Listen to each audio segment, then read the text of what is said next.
This is from Biafra's Got Talent. We are letting Biafrans know the reason why we should remember those who gave their lives for us, those who died that we may live. You died to end my suffering. You died fighting for my freedom. Your blood is the seed of redemption. You are my inspiration. The deed no wrong, but them military shots at them. 67 to 70, we remember them. 2016, 38 May, memory still lives in our mind till today. Wonder why they refuse to publicize the genocide. The world media turn blind eyes to our plight. It's time to arise, land of the rising sun. Let's rise one more time, let's rise. Yo, we will never forget our fallen heroes, those who gave their life for us. Onitsha massacre, Ipocha massacre, Aba massacre. We remember you. Alright. Tell them I got that day. Remember when me tell you say I got that day. Yeah, I remember that one that called us a Bruce Mero. But the way you go like a Papa Nuku. But then when we go Niro, me tell you what I look pandi, what pandi Samiro, me tell you what I day.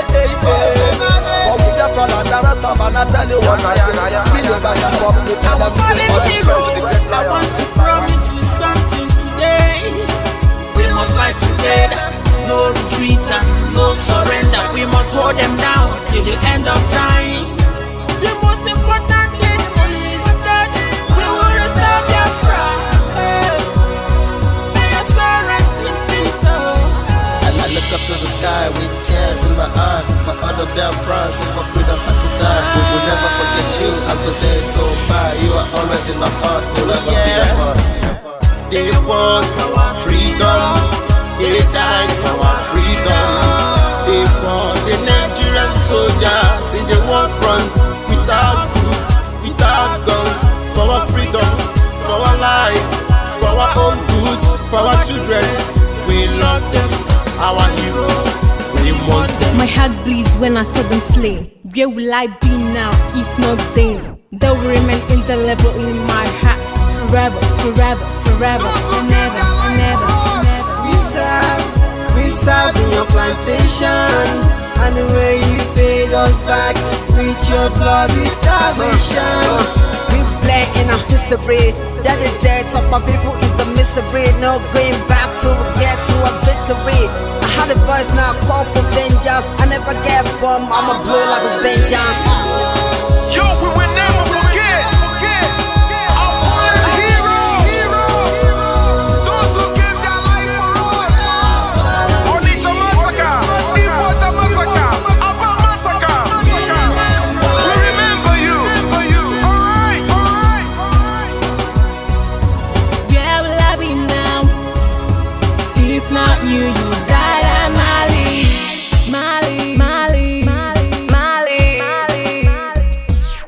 They were starved to death because of our freedom, and they paid the debt for our freedom. Flag high for those that died in the genocide, fighting for you and I. There is pain in our heart, we bleeding inside, tears in our eyes, so I'm following you. This is for my fallen heroes. Give them motivation, people. It's like I'm looking at myself in the mirror. Cause we to be a cast, I need to be a nurse. If we did not retire, They paid the ultimate price. They died for the freedom of unborn child. We live for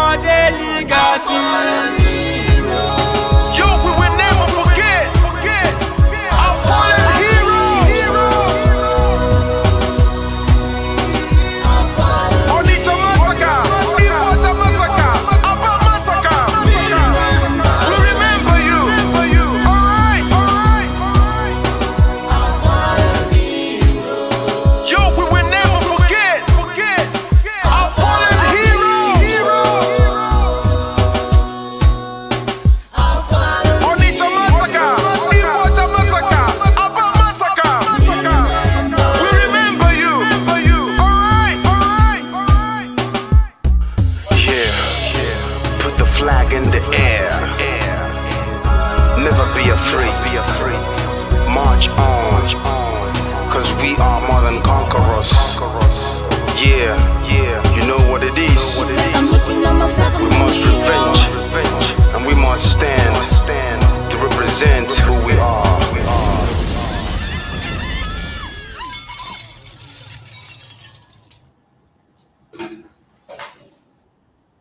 Fight on, brave boys, fight on, heroes of our fatherland. Pursue the enemy, harass him, destroy the invader. March on, brave boys, now that victory is in sight. March on and hasten the disintegration of the enemy already set in motion.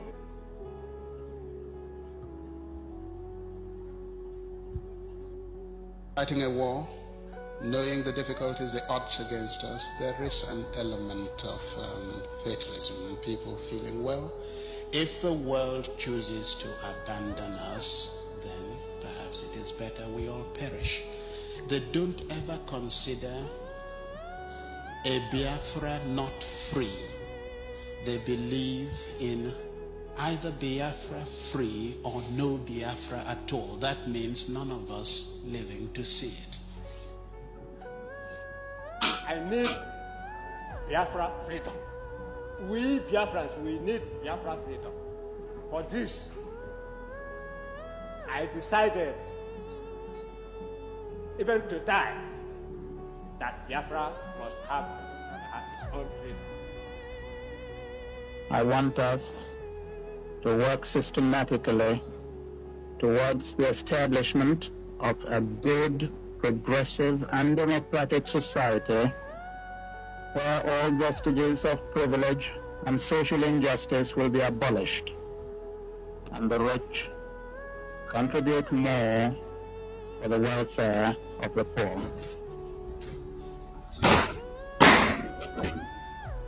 If civil war comes, and I do think it is imminent, you're quite right, it will for us be the price of freedom. Our people here have for a long time been prepared for this eventuality, and I am confident of their readiness. I think that when it does come, that the people on the other side would be surprised as to what they're going to get. And I'm confident that it will not last long. We'll surely come out as a nation because we're fighting a just cause. Even a little child on the street will tell you this. We shall never go back to Nigeria again. God's grace will surely emerge as a nation. And so, as far as this war continues, we'll fight to the last man.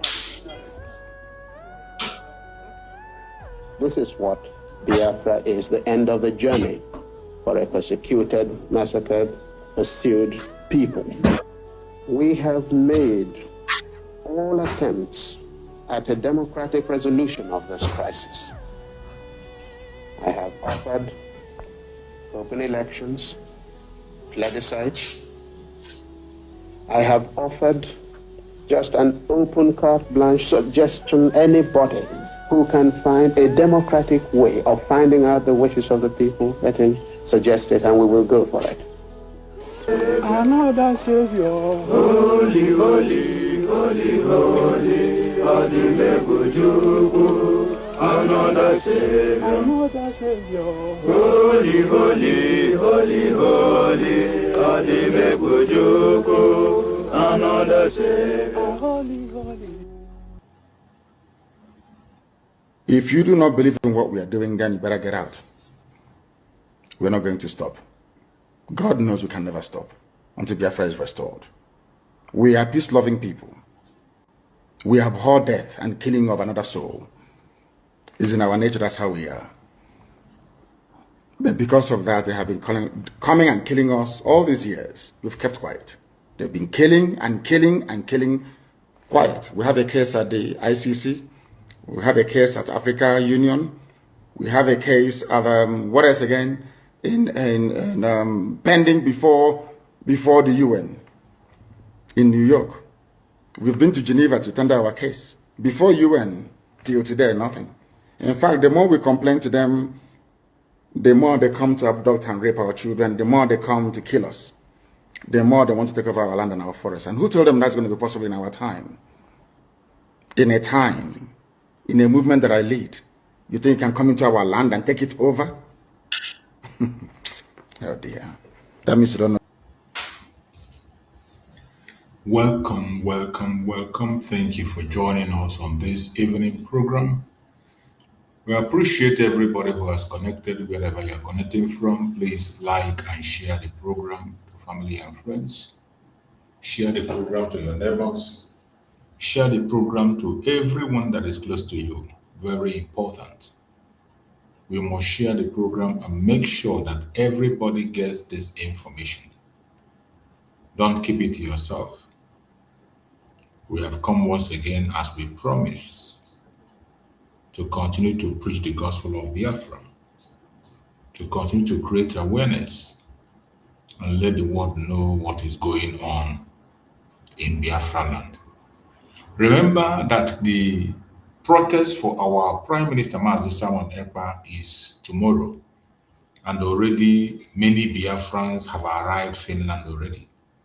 Many Biafrans have arrived Finland. So tomorrow we are going to try and follow up tomorrow. And as we follow up tomorrow, we'll be bringing you updates tomorrow from Finland. So wherever you are, try to join us. If you did not go, you still have a role to play. The role you're going to play is to help and share the information, to help and create awareness, and to continue to give our Prime Minister Simon Ekpa support any way you can.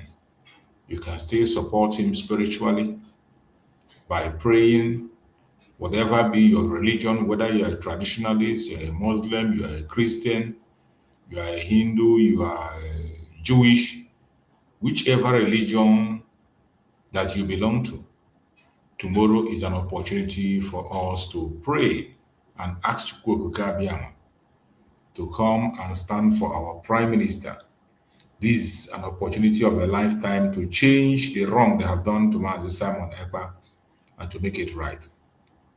How are we going to change it? We can change it by doing the right thing. And we also believe that by the special grace of Chukwu Abiyama, that the Finnish court will be able to do right. I can see my brother there, Uche Onyende, my only brother, who is always here with me anytime, any day, any minute. I appreciate you, my brother, Uche Onyende. Thank you so much. So we will bring updates tomorrow from Finland. We'll follow it up. So today, this is the eve of that protest. Continue to do your best. Pray for Simon Ekpa, support in any way you can, and continue to pray that everything will turn out for our own good. And remember, on the 5th, the process of the court will start. They are going to start to be fixed date. On the 5th, you're going to know the actual date, but from all indication, the main televising and people getting into the court will be on the 10th. That's what you are hearing, that the main transmission will be on the 10th. So by 10th, that is when people can be able to go into the court. So for those who are still there, make yourself, try to manage yourself so that you can be there until 10th. Try to manage yourself. If your flight is tight, try to see as you can be and expand your flight. Very important. So wherever you are watching from, continue to share to others to know what is actually going on. So this evening we have come to encourage Biafrans, those who are in Finland and those who are in various places. Tomorrow is hashtag Justice for Simon Ekpa. Tomorrow is hashtag Justice for Simon Ekpa. Wherever you are, whether you are in Finland or not in Finland, you have to use that hashtag tomorrow. Make it go viral. Hashtag Justice for Simon Ekpa. And we believe that tomorrow is going to be the game changer. So wherever you are, do your own part and let Chukwu Abiyama do his own for us. Wherever you are watching this program from, I welcome you, and I want you to pay attention to the videos we are going to play this evening. They are very interesting videos that I have messages to pass. The video you are going to watch now is the protest in Biafra land in support of Mazen Nandi Kanu. You can see IPOB have resumed protests in Nigeria for Mazen Nandi Kanu, in Abia State to precise. Mazen Nandi Kanu still enjoy 100% support of the Biafran people. So anybody who is preaching any lie or trying to create any narrative or preaching lie, you are wasting your time. You're wasting your time and energy. The IPOB that we know is under Mazen Nandi Kanu. Every other thing is fake. And Mazen Nandi Kanu is the one today that is in prison, suffering because of this IPOB. If anybody is trying to tell you something else, don't listen to them. Let us watch the protest that's going on in Biafra land. After that, we'll watch some other videos and we'll go to the conventional media and also see some important information that has to do with us.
That was the protests in Biafra land in support of our Supreme Leader Mazen Nnamdi Kanu. Today, this happened today.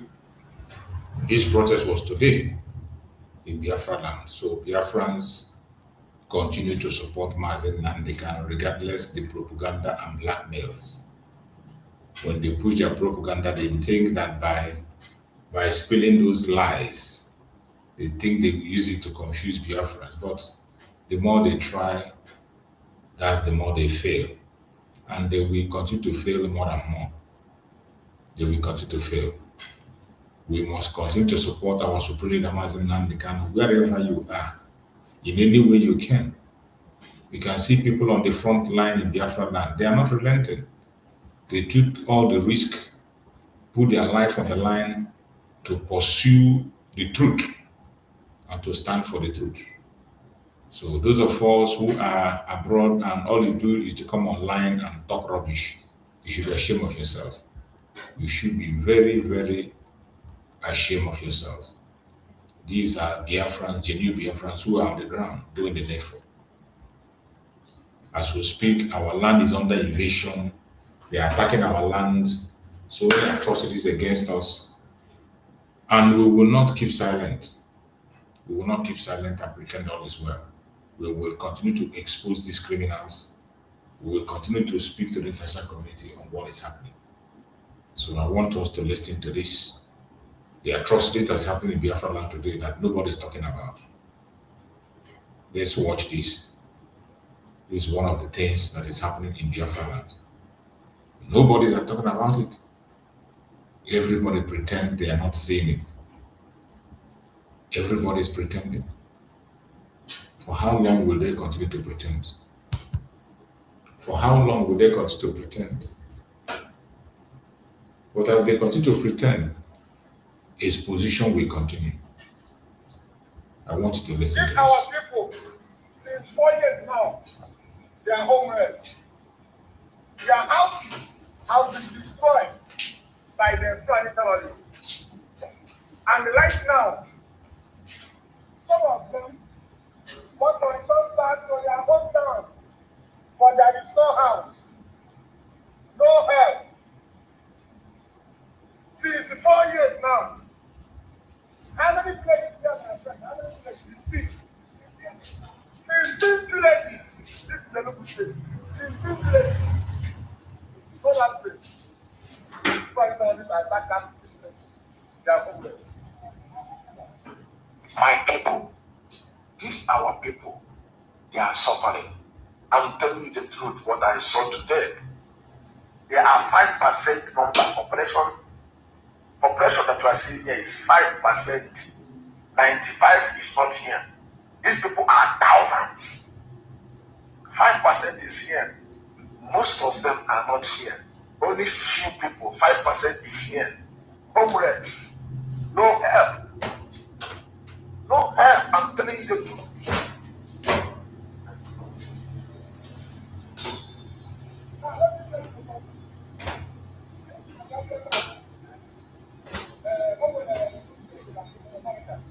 You can imagine, this is happening in Biafra land. Biafra land. Fulanis drove them away from their community. Thousands of people to homeless. In Biafra land, though. Unbelievable. Many are not here. Many are outside the states. Since 4 years, homeless, nothing. And everyone has been silent. Their business is everything has been destroyed. How can they feed themselves? Nothing. Please, I'm using this opportunity to call the international, call the United Nations, and the Americans. These are our brothers, our sisters who need help. Not everybody have that. Because someone don't know, women don't know. Something on outside. And I believe that the Lord International will come to help the people. And I believe that even government will come to help the people. Their village has become forest. Their village have become forest, complete forest. So,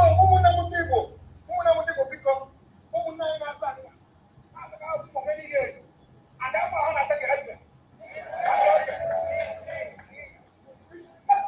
In the Enugu state, imagine. Fulani drove them away completely. This thing is happening. The Ebubago is in Imo State chasing ESN. Ebubago, Hope Uzodinma, and Soludo are busy chasing ESN. Look at our people. Look at that. This is what Simon Ekpa was preventing. This is what Nandikan was preventing. Look at it. This is what the Nandikan and Master was fighting against. This kind of driving away our people from their villages. You can imagine. The entire village deserted. The entire village have turned to forest. Their homes have turned to forest. They have no place to go again. And nobody's talking about it. They are busy chasing shadows. We will continue to speak. We will continue to expose their madness to the international communities because these politicians are evil. Nigeria is an evil entity. Only an evil person will continue to associate him or herself with the activity of this terrorist country. A country that does not care about human being. They don't care about any human being. All they care about is their wickedness and their destruction they are putting on people. And when the people react, they turn it around. They twist it around them. But will that make the people stop talking? Of course, the people will continue to talk. We will continue to demand for our rights. We will continue to pursue our self-determination because it is our right. No matter how they try. No matter how they try to blackmail the people, we will not allow their blackmail to succeed. We will not allow their propaganda and their blackmail to succeed. It has been a very long time coming. They have been perpetrating this evil for a very long time. So it's long overdue for the people to be set free. And that is why we are bringing all these reports. The report is not just from the Biafra people, it's not just from social media, even from the conventional media. We are going to be bringing it. so that you can hear with your own ear what is going on in the Zoological Republic. Maybe when you hear, you might be moved to do the right thing. It is sad, very, very sad. But that is the Nigeria that people live today. That is the country they want it to be part of by fire, by force. This is where they want us to belong. It's a shame.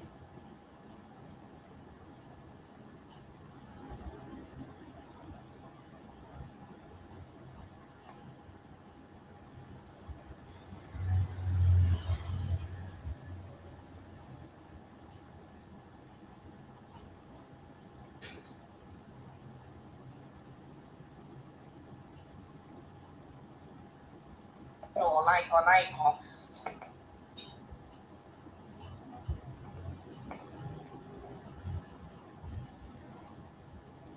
Elections shall be free, fair, and credible. It can lead to difficulties. Right. I mean, you talked about the dominance of a one party. So yes, we want that the country doesn't gain anything by one party state.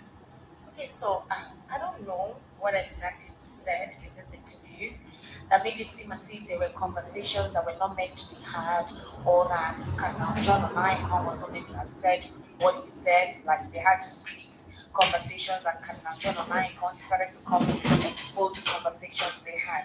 So let's take, for example, Temitope Ajayi, the presidential aide, who obviously on social media affairs came out to call out the president. Now, what does Temitope, what's his name, Daniel Wala, as well, Sunday Diary, all of them have been writing ever since the outing by the Cardinal on Icon. So they said that the clerics were not only custodians of truth about the state of the country, they were not the only custodians of truth about the state of the country. They faulted the Archbishop Emeritus of the Catholic Archdiocese of Abuja, Cardinal John Onaikon, for revealing details of the closed-door engagement, describing the disclosure as inappropriate and contrary to confidentiality expected at such a high-level meeting. Now, if you recall, the presidency were the ones that first of all released the conversations they had on that particular meeting, when the president said the economy is stabilized, hunger did not start from his time and all of that. I remember because that was where the conversation stemmed from. At the time, we did not even know it was with the bishops that he met with.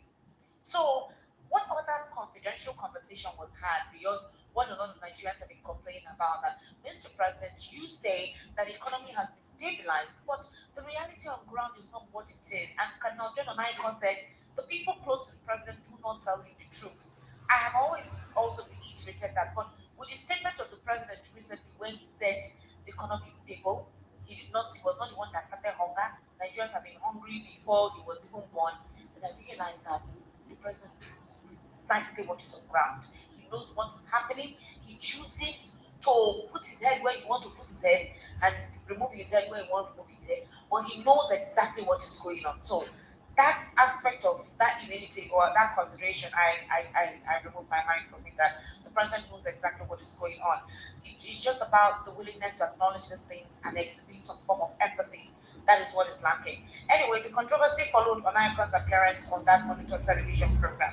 Onaikon said the document presented to the president was not based on the personal views of the clerics who attended the meeting, but reflected the collective positions of the bishops' conference. Now, in that interview, John Onaikon said that they, as bishops, they have their own political bias and preferences. They all do. But where they come together is the people. They must stand united with the people. It is what affects the people that the church is not concerned about. But the fact is, each of them have their own differentials and their own perception to governance, whether you like it or not. Politics started from the church. If you recall the early foundation of Christianity, taking over of lands, having taken over people's territories, was the Catholic Church. When they were forcing people from converting from what they considered to be paganism, it was a Catholic Church. All the tithes, all the monies, all the levies were given to the king. I mean, you can very well tell with how it is in England. So anything you make, any harvest you make, the Catholic Church decides who leads. The Catholic Church decides everything that took place at the time. So the Catholic Church is a very strong religious institution. But here is where things got dicey. The supporters of the government decided to leave. They have been insulting the Catholic Archbishop. a lot of them, asking for Cardinal John Onaikan to be stripped down. Now, one thing I know about the Catholic Church ever since is that to be very vocal. You remember Bishop Anigbe in Benue State? In March last year, he actually went to a panel to present to them what exactly is going on in Benue State, the existential crisis. Can you remember? That was last year in March. Now, Bishop Wilfred Anagwe of Makurdi Diocese testified before a U.S. Congressional Committee on March 13, 2025. He was reportedly escalating targeted violence and killings of Christians in Benue State by armed militias. It was the Catholic Church that started documenting a lot of these things happening there. Now, our own Pentecostal pastors, not that they were not speaking, but the attention was gotten because the Catholic Church kept on hammering. There was a panel that the Bishop Anigbe went to attend where he gave details, pictures, videos, recording. I remember that immediately after Bishop Anigbe did that and the report came out, the president invited all the CAN leadership to Aso Rock. Can you remember? PFN and CAN leadership, they were invited to Aso Rock that last year. And it was questions that, what's going on? I thought we're trying our best, we're working hard, we need your support, I need you to continue to encourage your people that we're working hard. After that meeting, everybody went. Nobody said anything after that meeting. Matthew Kuka used to be an explosive bishop that called out the government of the day. I remember during Jonathan's administration. But in this administration, Kuka just came to meet, no talk. Despite the incessant killings, like sporadic killings, specifically of Christians in the North Central, they were quiet. It's only some dogged Christians individually who are pastors who were speaking out. Reverend Ezekiel Dachomo and the likes. There's also another one, I think his church here is in Lagos, that has been speaking out against the incessant killings. Isa Buba as well, that's also another radical pastor. These are the persons who are really calling out.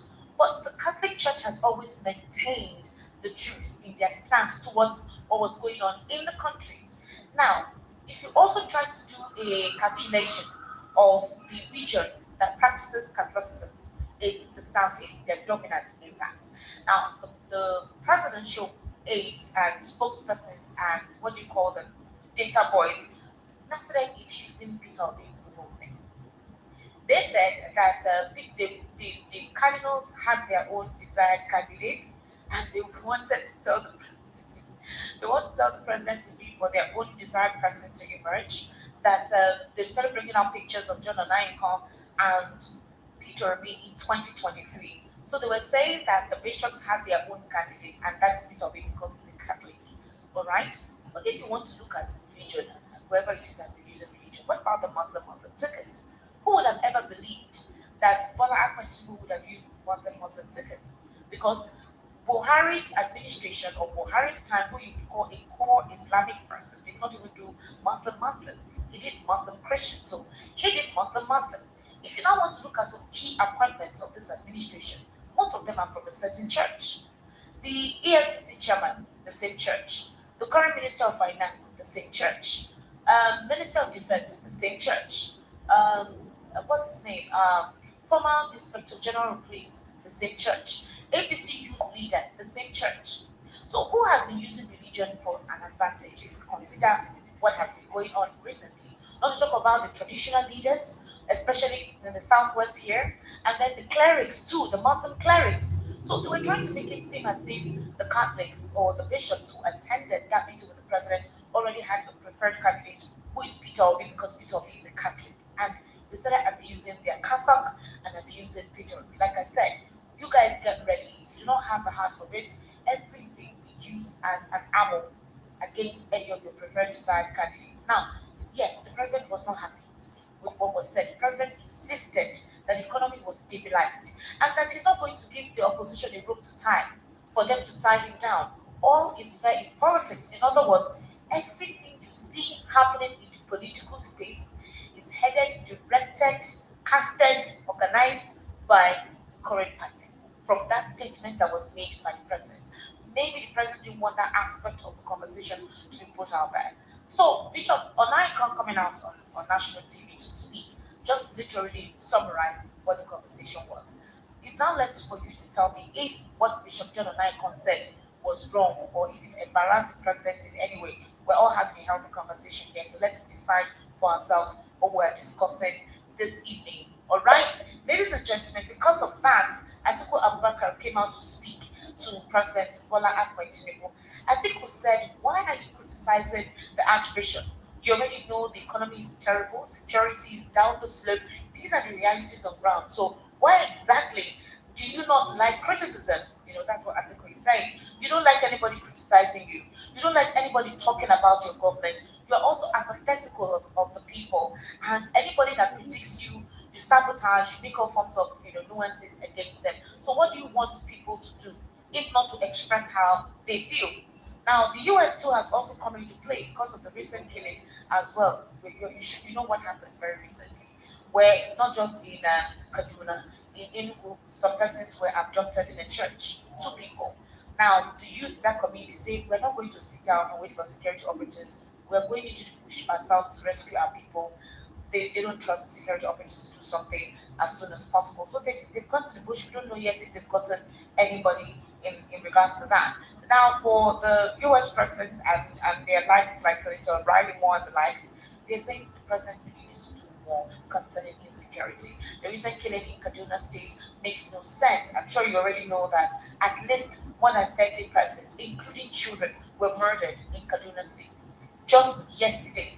So they're calling on the administration of the president to please stop the persistent killings, kidnappings, and attacks on vulnerable communities across Nigeria's Middle Belt. In fact, the U.S. Bureau of African Affairs made their position known in a statement on their X account while they sympathize with the families. But Nigerians were saying, are you just going to sympathize with us? We need more than you sympathizing with us. We need you to come do something for us. We need your help.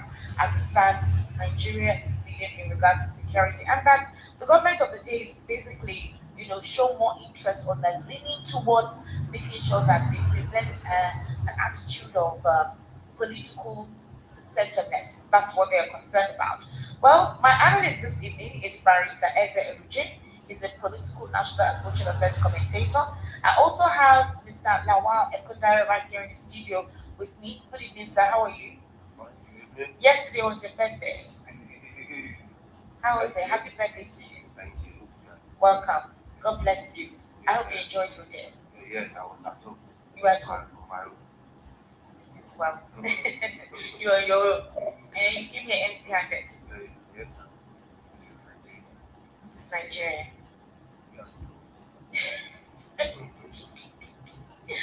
All right, Mr. Lawal, thank you so much for coming on today's stage. I appreciate you. Thank you. You're welcome. So also, I would be talking about the salient issues. Number one, INEC uploading their certificates and the aspects that were blank in regards to that, as well as Bishop John Onaiko's expression, the APC's reaction towards it. I wanted to read out the piece of Mr. Sunday Dare, but I just tried to summarize everything and how Peter Obi came into the fray of the bishop, because you remember in 2023, it was obvious that the Catholic Church did not support this administration. So most of them did not support this administration because of the Muslim ticket. You also remember the alleged fake bishops that were, these are the real bishops. And you could hear the discountenance. There's a fracture between this administration and the real bishops. The other people who they brought from we don't know where, you could see that those were not the real bishops, because if the real bishops were called in at the time, this is not the positive inclination or reaction from those alleged fake bishops is not the response we would have gotten, right? So it was expected that before now, the bishops would have tried in their capacity to see, or the presidency would have tried in their capacity to prove to the bishops that the Muslim ticket is a good harmonization ticket and not a religious centeredness ticket. But whether you like it or not, if you look at it, whether, whether Christian Muslim, if we look at the previous administration, has it in any way enabled us or given us any chance whatsoever to breathe, to survive, to sustain? If we want to do an assessment of Christian, Muslim. Why do you always insist on the Christian Muslim? What about the traditional? No, what about the traditional religious believers now? They own the land. They've been doing this before Christians and the Christianity and Islam came on board. So I would now say that they don't exist again. They are very much in existence. So why are we not talking about them? We could have maybe Christian, Isheshe, or traditional worshippers, or we can have Muslim and traditional worshippers. We should be talking about them too, because they are relevant. They are in Nigeria, and they are the indigenous people. All right, Barrister Ezra Richard, good evening. Thank you for joining us, sir. How are you? Yeah, I'm very fine. Thank you for the introduction. Yes, sir. You're welcome, Barrister Ezra Richard. Barrister, very quickly, I don't know if you watched the interview with Cardinal John Onaikom on Friday and the backlash he has been receiving. The supporters of the government complained that he ought not to have come on national television to disclose the conversation they had in confidentiality. So I don't know if you listened to it, but was there anything that was said by Bishop John Onaikom that a lot of Nigerians have not said over time, or a lot of critics have not said over time? Well, the reality is that those who are trying to blackmail or make deal about Cardinal Onaikom are being honestly with the truth. They are not trying to realize reality. Because the fact is Cardinal Onaikom spoke the mind of Nigerians and said what most of us already know. That we have this president who is disconnected with reality. We have a president who does not understand what Nigerians feel. We have a president who is totally detached from the sentiments and feelings of Nigerians. So they can go ahead and keep on fooling themselves. But the Nigerians have always known that the president does not understand the economic hardship Nigerians are going through. Because he feels secured in his cocoon in Asorok. He does not realize that Nigerians are not secure, are not safe. People moving around the city. So, I mean, it's not real. Those who are blaming Canarico are not realistic. Simple. Thank you. All right. In what way did Peter Obi come into this mix? Because they said that the bishops went with an angle to the president, that possibly because they wanted their own person to emerge, possibly because of the Muslim tickets. They felt that they were also biased and that they ought not to have come out to reveal intricate details of the meeting that was had. You know, and we want to understand, most times people go meet the president, don't they see from the presidency sometimes what was being discussed? The president was meeting with the traditional leaders. We hear the traditional leaders address the press outside the Asobila when they're done with the president, or sometimes even the governor. So what did Bishop John Onaikom do that is different from others who visit the president and come out to speak? I recall during the state of emergency in River State, when the president met with Niger Deltas and the Ijos concerning Wike and Fubara. After the meeting, a lot of them came, addressed the media concerning the kind of conversations they had with the president. So in what way did Bishop John Onaikom breach whatever it was that was discussed with the president? Well, there is nothing wrong that Cardinal Onaikom did. I mean, some people choose to bury themselves in life. Some people choose to be myopic. Some people choose not to understand reality. But what is Cardinal Onaikom did was just what is done in any natural democracy. That is why when you see dignitaries visit president, whether in the White House or in down the street or even in the palace in Paris, there is always a session where they meet with the press to talk about what they discuss. It is only in a advanced society that what you discuss with the president is like a secret. But not to be a secret, because what happens is that after visitors meet with the people like Onanuga and his attack dogs come out and read out their own version of what transpired. So it was very important for Nigeria to also hear from from the bishop, from the archbishop or the cardinal, what transpired. But what he said, he basically said it told Mr. President exactly what Nigerians are thinking. And rather than try to understand them and say, we're trying our best and we'll work harder, Mr. President went on his fence, telling them that the economy was in tip-top condition and everywhere was safe and secure. What is broad in mind? The economy is in tip-top condition for those who are living in Asorok and the answer of Mr. President. But for over 250 million other Nigerians, they are in dire straits. They are in a likewise for security. If you have the entire brigade of guards protecting you and your family, you have the general aspect involved to provide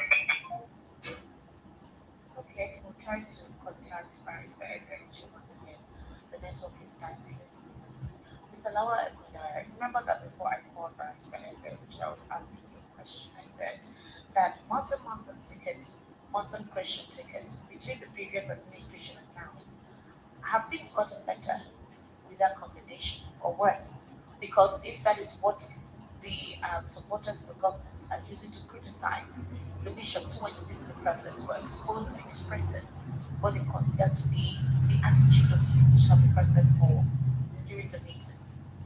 Now, one thing is this: the last Muslim Christian ticket. You know what? After the 80s, saw what happened in Nigeria. That it was not pleasant in Nigeria, and the Muslim tickets that we are experiencing now is not even doing any good at all compared to the one that is the last one.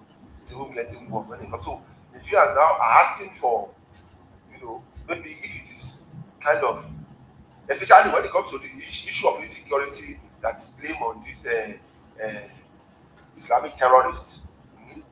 The people thought that, okay, if you have a balance something, it might help the situation.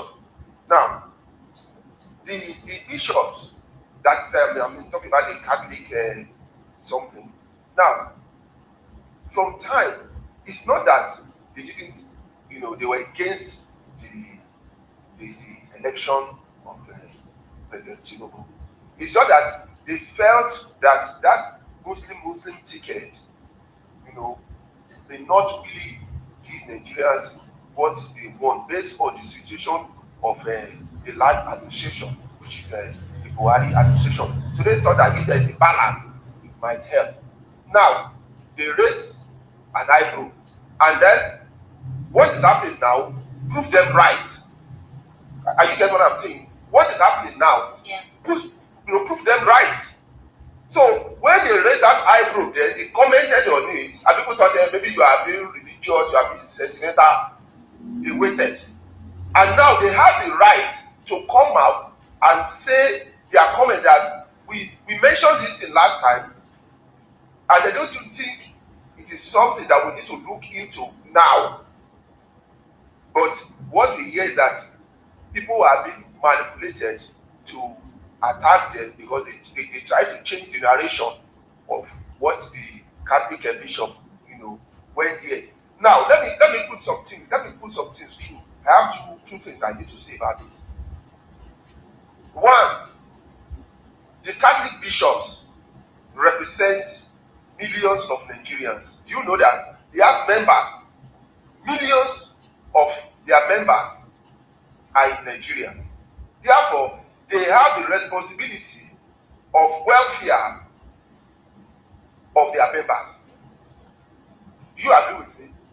Now, what I'm saying is that those millions of people under them or in their flocks, it is their responsibility to look after them because they are their flocks. So when they complain, it is their duty to take that complaint to the president. Now, taking it to the president, they have done their duty, and they need to give the report back to their people.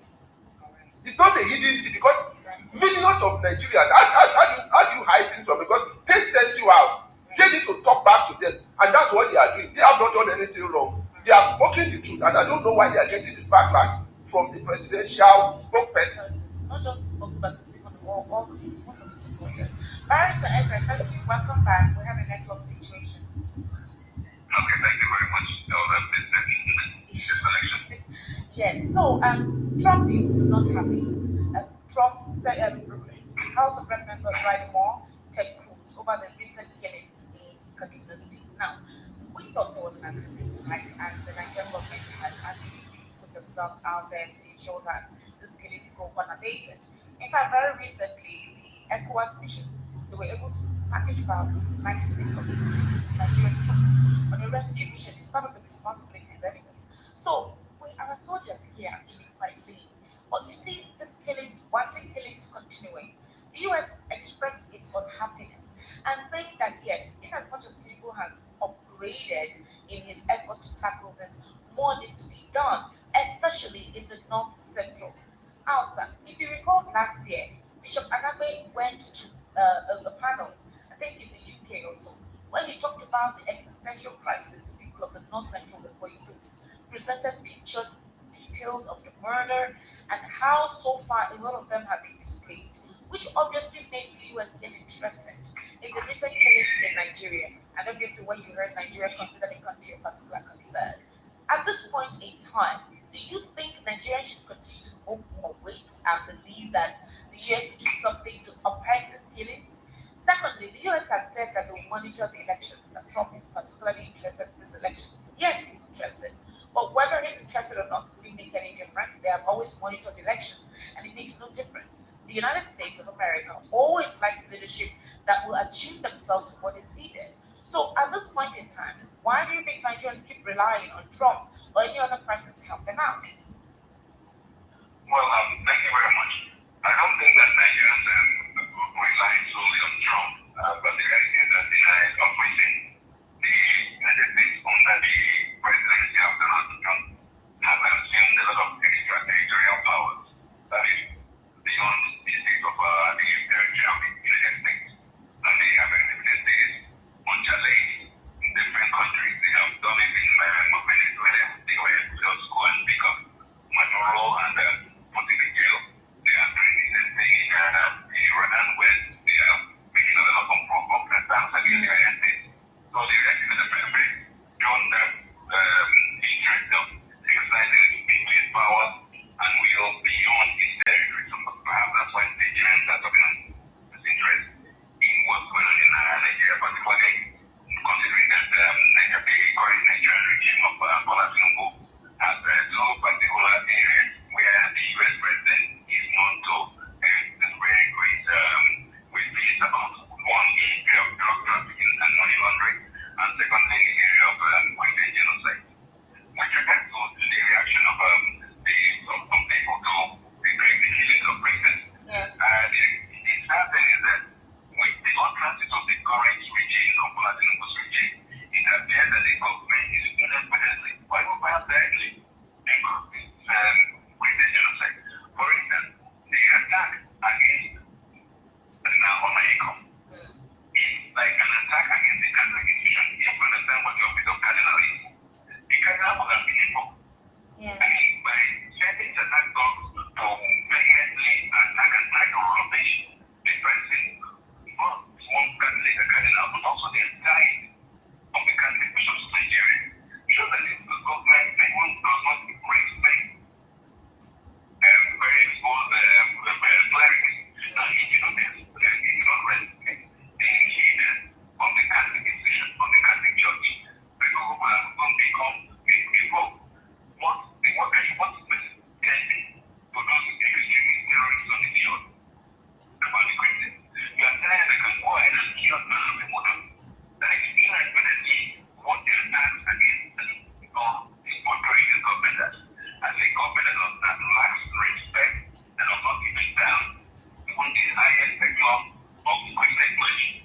And it's so sad because I am very certain that in a very next couple of days, we shall witness the direct effect of this abuse on individuals in different parts of northern Nigeria and parts of southern Nigeria where more killings of Christians were occurred. And the blame for this goes to this attack of Mr. President and indirectly to Mr. President himself, because he has shown to them this day for Christian leaders. And when you show to them this day for leaders of the religion, that means you have absolutely the members of that religion. So you're saying it's dangerous for the presidency to start attacking the Catholic bishops. You're saying that he's setting a wrong precedent for himself. It is setting a wrong precedent directly. It's even encouraging those foot soldiers who are on the field, who are on the farms, who are on the villages, who are ready to go and kill and contact with them. Because the whole message is if their leaders can be disregarded and disrespected with impunity by those who indirectly popular to the move, then if we go and kill the other members, nothing will happen. And that aura of impunity and the what has swelled the Christian genocide in Nigeria for the past 10 years under the CPC regime, if there was more respect, more seriousness in relating with Christian, most of the claims not have because the claims as conducted by characters like elements who live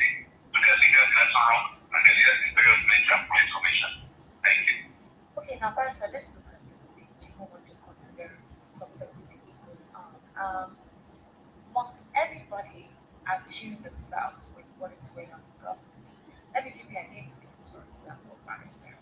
Do you think it's because right here in the West, we have more Pentecostal churches, Anglican churches, and Catholic churches? Because some of the supporters of the government believe that the Catholic diocese, that is the Catholic Church and the cardinals, already have a preferential candidate. Funny enough, though, we know that the religion that dominantly practices Catholicism is the southeastern, right? And it's like refusing the presidential candidate of the NDC. Do you think that that line of thought is logical? I think it's highly illogical and irresponsible. Because the reality is that what they did Catholic Bishop Samuel was to tell this Tinubu in Azorok. They told him what every Nigerian knows.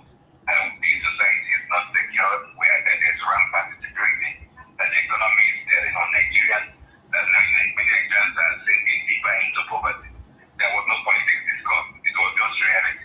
It was like they were acting as messengers of congregation to tell the leaders of the rulers of this country. That's what kind of reality. And the simple, pragmatic response from Mr. Poland would have solved this issue. If he said, open like, okay, I have that, I will be doing my best, I will put focus on addressing these issues that you mentioned, it would have diplomatically and politically addressed that issue. But to now come out and tell Nigerians that the economy is running very well and everywhere is secure, was like it's back on the face of reality. It's back on the face of the elderly, the clergymen who went to counsel the president. And then those who are now giving it ethnic or whatever, those original sons are not being frank to themselves. Whether you are Pentecostal or you are Catholic or Anglican, or even Sunni or Shia Muslim, what's back on even if you are an atheist or you practice traditional religion, what has that got to do with the realities of the message that was sent to the president by the Catholic Bishop Conference? And is it not a slap on the people of Nigeria? The president, rather than appreciate that some people came and told you the reality, your best at that dog so can try to lambast them and castigate them. I only have pity for any who tries to ascribe ethnic, tribal, or whatever sentiment to pure, real-life messages. They need to check themselves up. And they say, Nigeria, those people like that, I don't know where you get the statistics from regarding the preponderance of any religion anywhere. It's all over the country. You have the Catholic support where it's comprised of Nigerians of all walks of life. Yeah. On my income, my land checking was not some of the families. Yeah. And then very prominent bishops, Okoji, and they were linked and not from the south. So anybody trying to ascribe ethnic or religious, ethnic or sectional affiliation to what is that the bishops want to tell Mr. Tinubu have not been truthful to themselves, and they should bury their heads in shame. Marisa, before I let you go, I don't know if you remember Mr. Lukman, Salim Lukman. He used to be in the ABC, or he left the ABC. Salim Lukman is not happy with the opposition. He says that the only way to defeat Bola Ahmed is for the opposition to come together. At this point in time, the opposition is fragmented. And he was specifically referring to Atiku Abubakar, Peter Obi, the SDP presidential candidate, Omoyele Sowore, and the likes. Now, Salim Lukman was a strong proponent of the Atiku Obi coalition. You know, a lot of persons wanted that combination. And there are some people who still believe that there will be something in regards to that. As it stands with how INEC has uploaded presidential, vice presidential documents, campaigns will be beginning next month, is it possible for the opposition to become one major force to ensure that ABC does not return? And if that is the case, is there any possibility of anybody aside from the ABC, winning the elections in 2027? Thank you very much. Yes, free and fair elections were conducted. Even if there are 20 opposition political presidential candidates, Bola Tinubu will come number 21 in the list. I mean, even if it's that bad for this regime, if free and fair polls were conducted, Mr. Tinubu will not be as best conduct for 50% presidential candidates.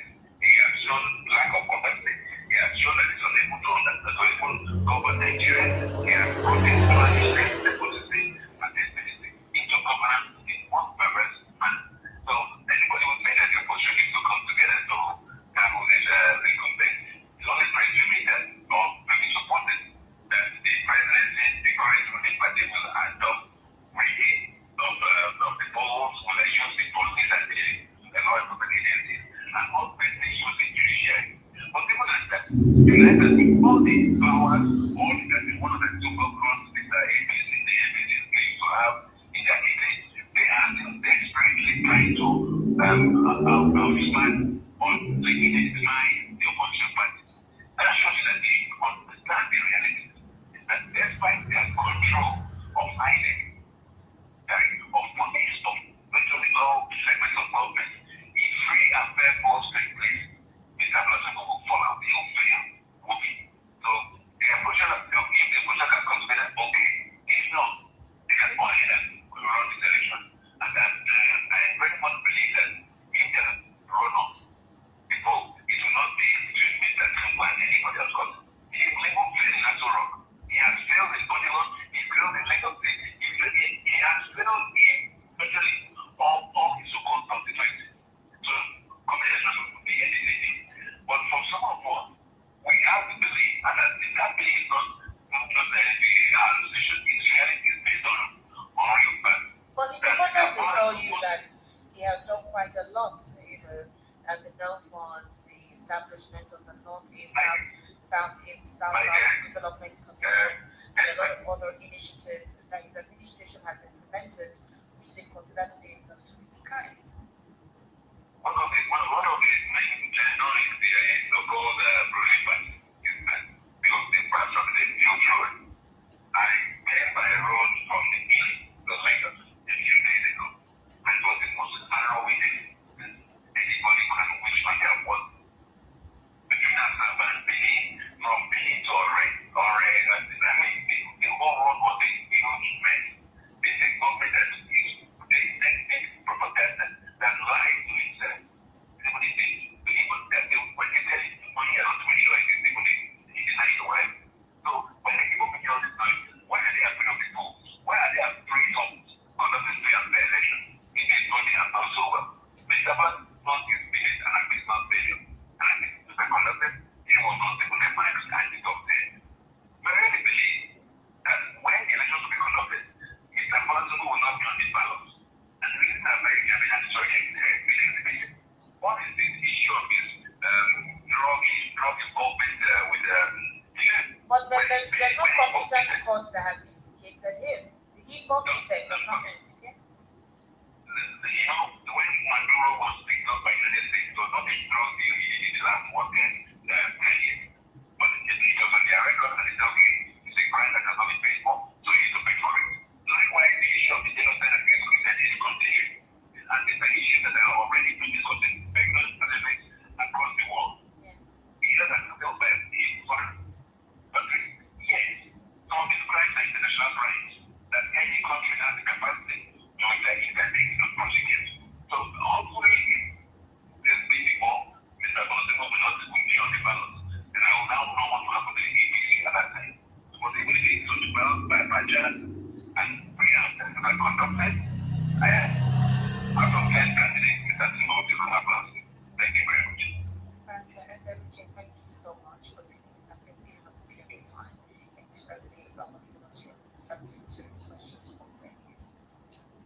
Thank you very much. Have a wonderful night. Yes, sir, you too. Right. Mr. Nawal, when it comes to you, do you agree with Barrister SLJ? So I really want to say that it is not too late for the opposition to come together. But that's to surmount an of APC, that the opposition is in fragments. How, in what way can the opposition come together now? Some persons are still expecting Peter to work with Atiku. In fact, there are two boys who have been abusing or, as usual, demarketing Peter.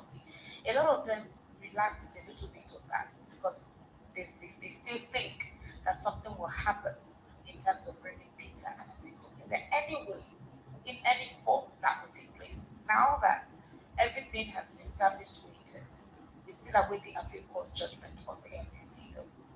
Now, it's possible, like I said, election has not taken place. So anything is possible. Even if the uploading of a candidate's meaning is closed, that doesn't stop any form of coalition or agreement or whatever. They can do all you have to do is just step, you just close you just divert all your members to vote for the other candidate. That's all. And from what you can see now, from what is going on now, it's like that option is the most viable on the table. Well, how? How can they do it? They can do it now. How? See, in America, see, I'm coming. You don't tell me, wait, I'm coming. It's just the same thing. This Trump, at the last minute, there were candidates that, relinquished their ambition and told their members to vote for him. So in this one now, towards the end, it can still be done. You just say, okay, I'm a candidate of so, but I'm relinquishing my candidacy.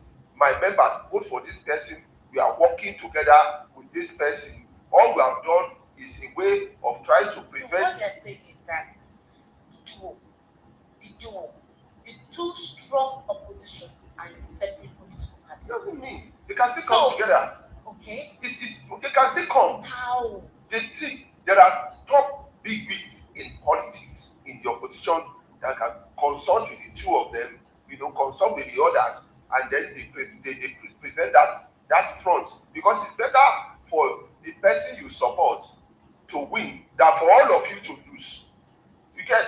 If you know that, okay, my popularity, I'm already a candidate, but my popularity cannot take me anywhere.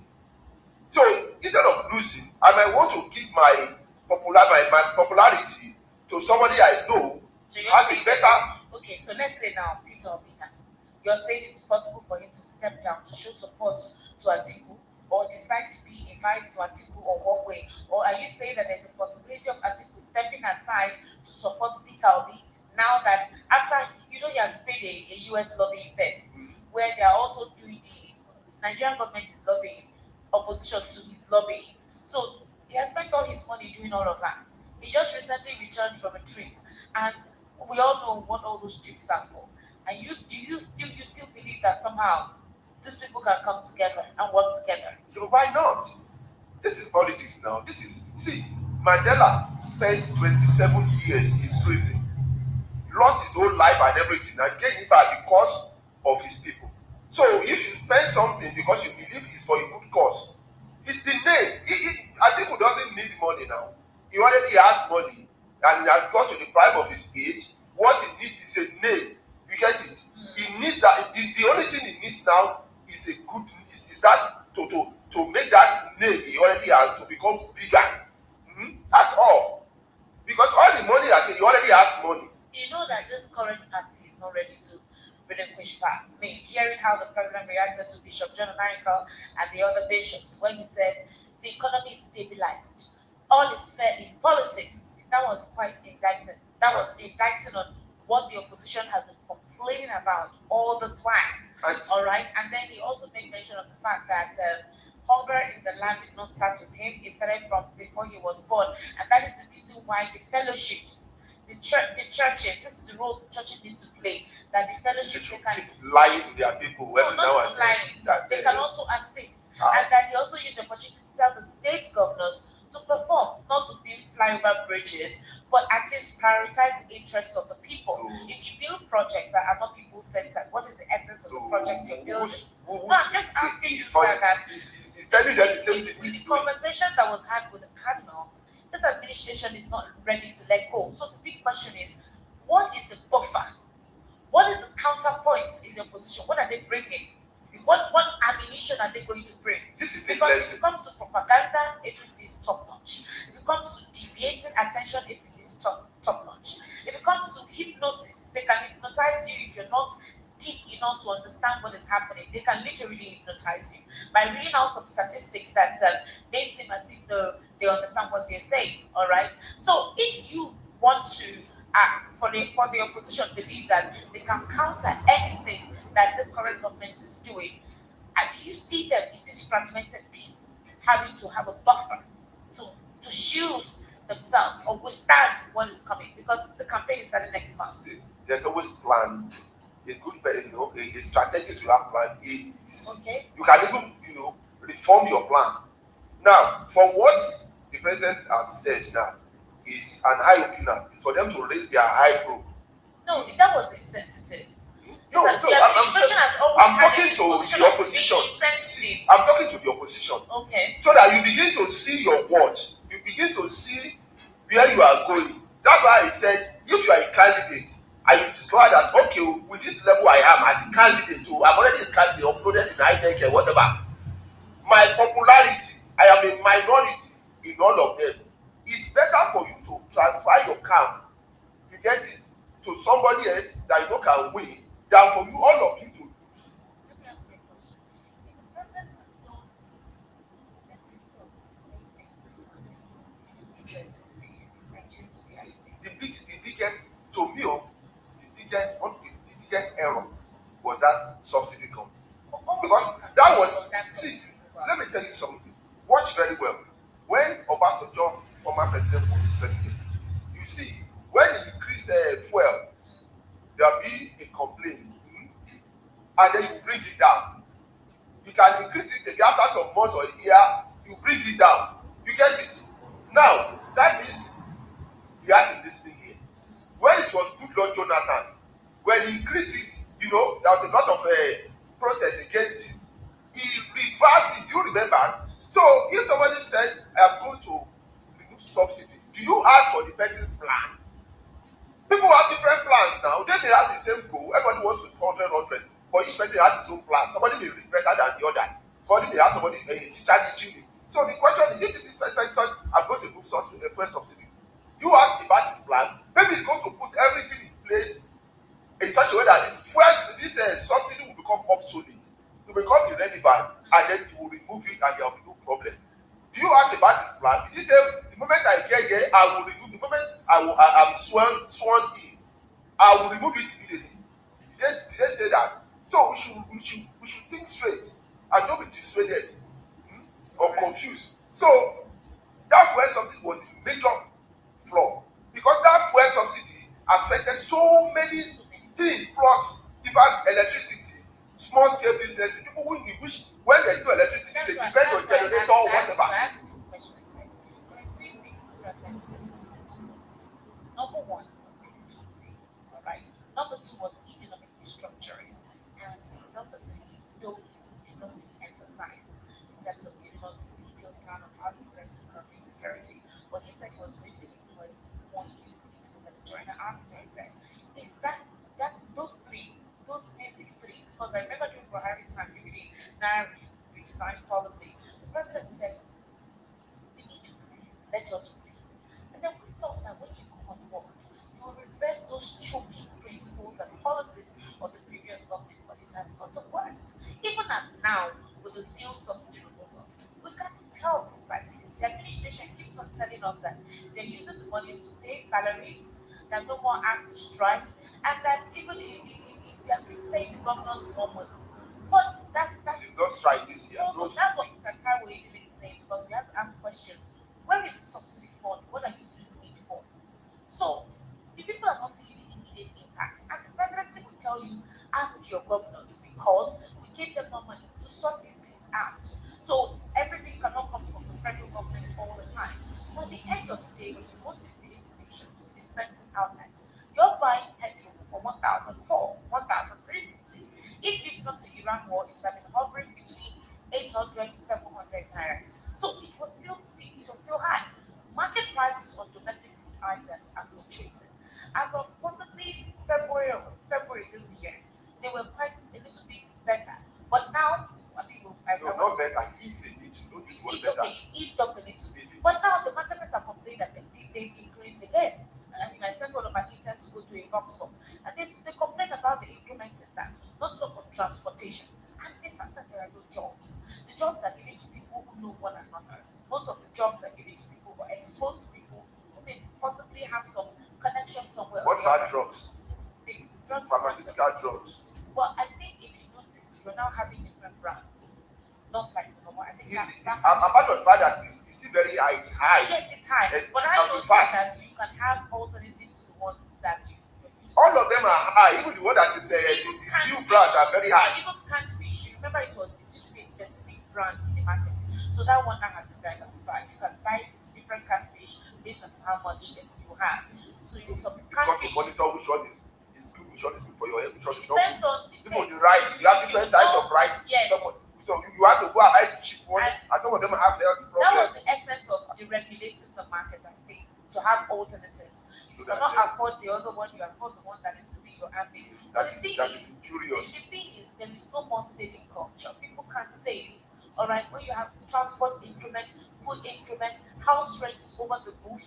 These are the things that stabilizes the people and makes them look forward to going to work or working. Farmers are not going to their farms because of insecurity. So you're having a reduction in farmers going to farm. And then exporting items too are very difficult too, especially our food produce if you want to generate money. So we're generating money basically from digital assets.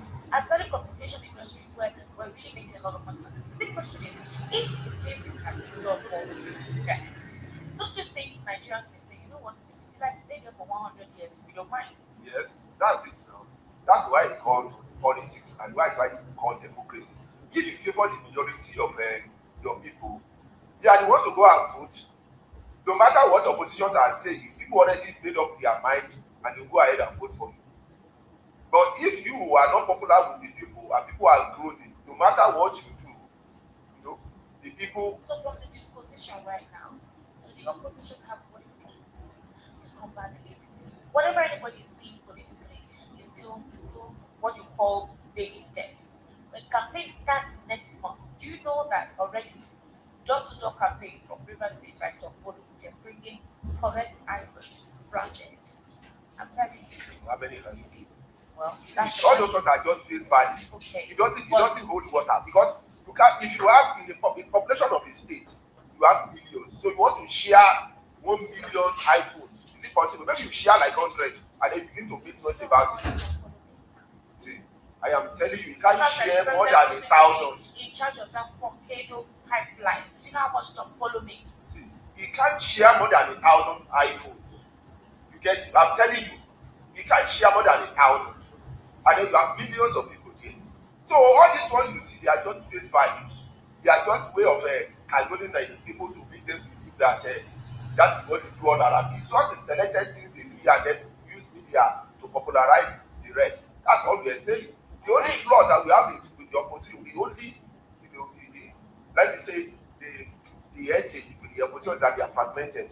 But there's still time for them to come together if they want to. Why not? It's politics now. Now, you begin to weigh your options. It's better for me to work with somebody which is the person way. I'll still get one or two, maybe put some of my people as appointment that can go ahead and show our value, that what you stand for, that for me to lose outright. You get it? And then you begin to calculate that. That is what they need to begin to rethink. All right. Ladies and gentlemen, let's get your reaction this evening. Yes, please, before you say that, I want to talk about that INEC, this uploading of the credentials. Now, let me be clear. I'm not happy with what INEC is doing. You know why? Because if a space is left blank, when you give somebody forms to fill, and the space is left blank, are you going to accept? You don't tell the person to go and fill it. You cannot accept a form that is not properly filled. If you do it on the internet, you say submit, it will refer you back to that. So if somebody submits a form and you have large spaces here, and then you accepted it, and then you are now bringing it to Nigerians to look at it, have you done your own thorough job? I don't know why he accepted that form. Why INEC accepted that form and they bring it to Nigeria? What does that mean? That is I'm supposed to return that form for that those places to be filled up. Plus OB, yes, you need to say not yes. I don't know why. What's wrong with INEC for God's sake? Cashew had a very healthy economic. Well, when healthy education feel his own, and the president didn't complete it, so that then you begin to wonder. Wow, even when you compare something, the deputies have a very healthy profile, which is funny actually. It tells you what Nigeria is. I don't know what's wrong with that. What that's why people continue to complain about INEC and the chairman of INEC. See what he keep showing so many flaws. As a professor, can he do that? All right, let's get your reaction very quickly. 08036929933. 08036929933. The WhatsApp number is 0817-1756-338. 0817-1756-338. And that is a WhatsApp number. Hello, good evening. Hello, good evening, Mama. Good evening, how are you? Welcome. My name is calling from James. Welcome. My own concern, what take this worry you campaign for this thing? And this campaign, no dey eat dating the campaign like it. When you can passion, when you do, when you say follow us, I mean so I will impact Nigeria. So the Biafra thing continue for the thing for the country, no more wicked ration. Now they talk for transport killing company. When the NPC don't come this country, now they take my boy ask to the man said ask them. So the actors don't know they recently tracing the Nigeria case when they receive that prison. But vote for this coming APC with the power into society. I've not even understand who won't vote APC like that. When the people don't see how they like this Nigeria people every day. Thank you very much. Good evening. How are you? I'm fine. Good evening, sir.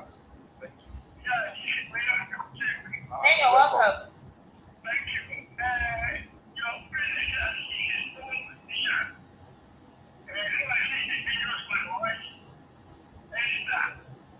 me tell you this. When you say opposition,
Fortify yourself in case.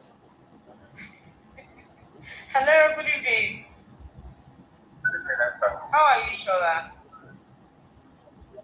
Welcome. Happy Sunday.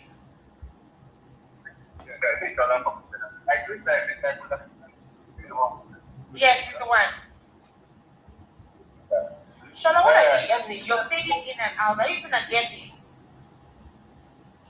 Hello? Hello? Can you hear? Yeah, it's better now, please. Please maintain whatever it is you just did. Okay. So let me start with the cardinal, I think what happened is it was a mistake on the part of the president. Those, let me use the word hawks surrounding him. They never expected that truth would be told. You understand? And it's so unfortunate because it has really come out to the open to buttress what we have been thinking more that Mr. Tinubu is totally disconnected from what people are passing through. And the people surrounding him, his aides, the minister, every one of them, they are just ripping him off. Let me put it that way. As long as they are okay, they don't care. So, what I keep saying, I won't get out of saying it. Let Nigerians, do away with this resentment between themselves and bitterness. And because the opposition, even the opposition we are talking about, they have their own interests. I can tell you, unfortunately, as fearless and as active as he is, he should have aligned, you understand, and he's not doing that. And even for Atiku, he is not any different from the present president. Just like Mr. Ekpa mentioned, Atiku is somebody that is not looking for power so that he can, add feather to his cap. Obi, people are looking at Obi because his antecedent is the only one that doesn't have a hate on him. You understand? So, Nigerians, you are the only ones that can save yourself, not any opposition. Obi will not save you. Atiku will not save you. Even Jesus Christ himself personally will not save you. Nigerians will need to get back their own country by themselves. All right, Shola. Say Jesus is the same. Wow. 08036929933. That's the number. The WhatsApp number is 0817-1756-338. Hello, turn down the volume of your radio. Yes, hello, good evening. Turn down the volume of your radio. I'm fine, sir. Welcome. Happy Sunday to you, sir. Welcome, sir. Ah.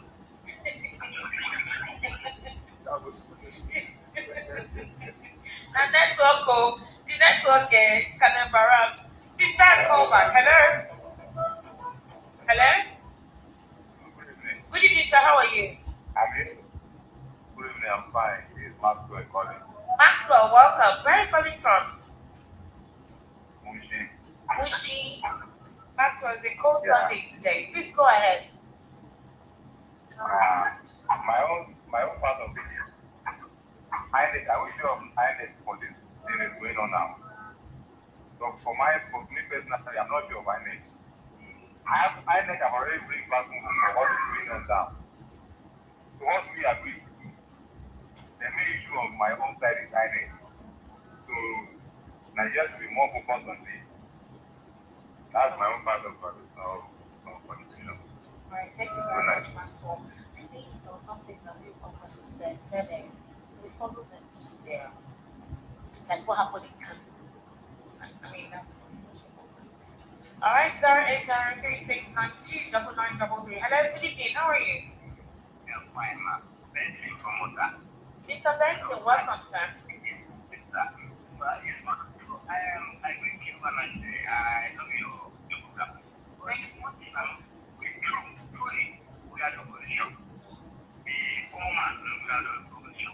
Then who is our head? We are the one. Definitely, all the party cannot be in and all the we cannot be in smart. So it's better for both of them to come together. Like Simon said, if they come together, plus, we have to surrender. Well, now that they've gone their separate way now, what's it will happen? And you have the heart, and you have the money, you have the followers. If you join together, then you will go to the government to come back again. Thank you. That's my own thing. Alright, thank you so much, Benson. Thank you. Remember that time before we talk about this?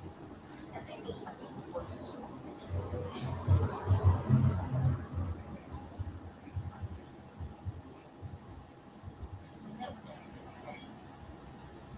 they were Atiku did not outright pursue and say that come, let's do this. Be my advice. And then I thought I was basically what they were doing.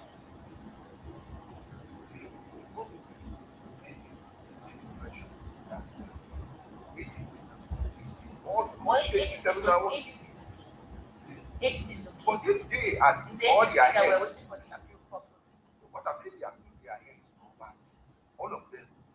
Do you know it? Do you think that if you know it was the ADC that issue that right now? In fact, I doubt it. They would have maybe finished that part. But because they were now separated, so the resources to fight them is properly distributed. Alright. So hello. Hello. Good evening, sir. How are you?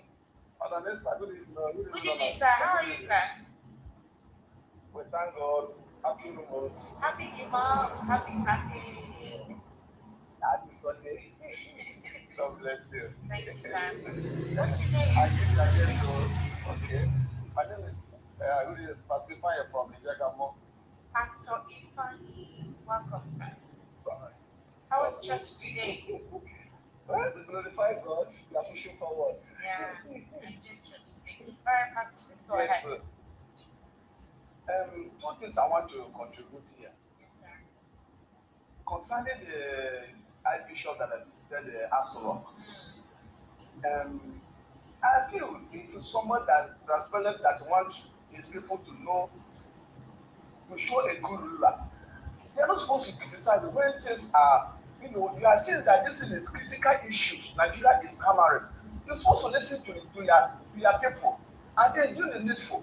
Instead of covering sin, Bible says that whosoever that covering sin will not prosper, but whosoever that confess them and forsake them, you will have mercy. I don't know why we are sitting on top of the Nigerians and covering sins that you are not supposed to be covering. So I don't understand. You are supposed to accept, yeah, that is in transportations. Some people like all these companies, they will put something there in case if they have any complaint. Criticism. At least to make them to correct them. You know, when things are getting wrong. You know, when a police station attendant is attending to you wrongly, you have every right to make call. They put phone calls there, you can call. It's not fighting. So I don't know why they are not accepting, you know, corrections when it's needed. It's really appalling. It's not good. Now, concerning the ticket of you know, a Muslim ticket, I don't know why this is getting out of hand like this. It's not healthy for our democracy. They're supposed to, you know, in short, I am just applauding all the parties. Let them come together. If they can support Obi, I think it is no more in his side. If they can support Obi, I'm telling you, if they can run the Obi and then support him, let's move forward. Then concerning the filling of their forms, Obi got it wrong, and the other Tinubu got it wrong, and the other presidential aspirant, they got it wrong. They did not fill their form finished. But for the vice presidential candidates did. I was impressed with Kashmir. Yeah. And yeah, the man own was fully completed. You know, I don't know why Obi messed something up like that. Because people are looking up to him. People are looking up. No. You're supposed to show that character he preaches. It's unfair. He didn't do it well. I don't like it. You could have finished everything to show that yes, I'm capable. Why must you know those lapses? It's not good.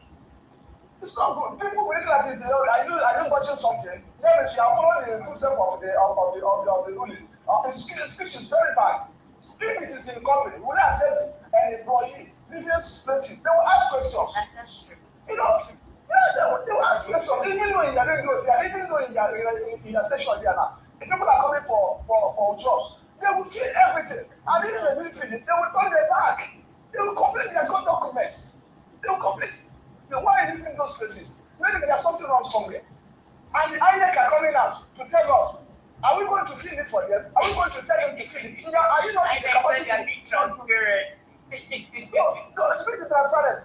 This person, you first investigate before coming to the public and then announcing it. You don't investigate and then coming to the public and then pushing the blame to the public. It's not fair. I don't know what is wrong here. I don't know what is wrong with these people. I don't know what is wrong with these people. Please, let them do the needful. All right, sir. Thank you very much, sir. Thank you for calling. Let me take some of your messages. My colleague who stopped my show will be coming up very soon.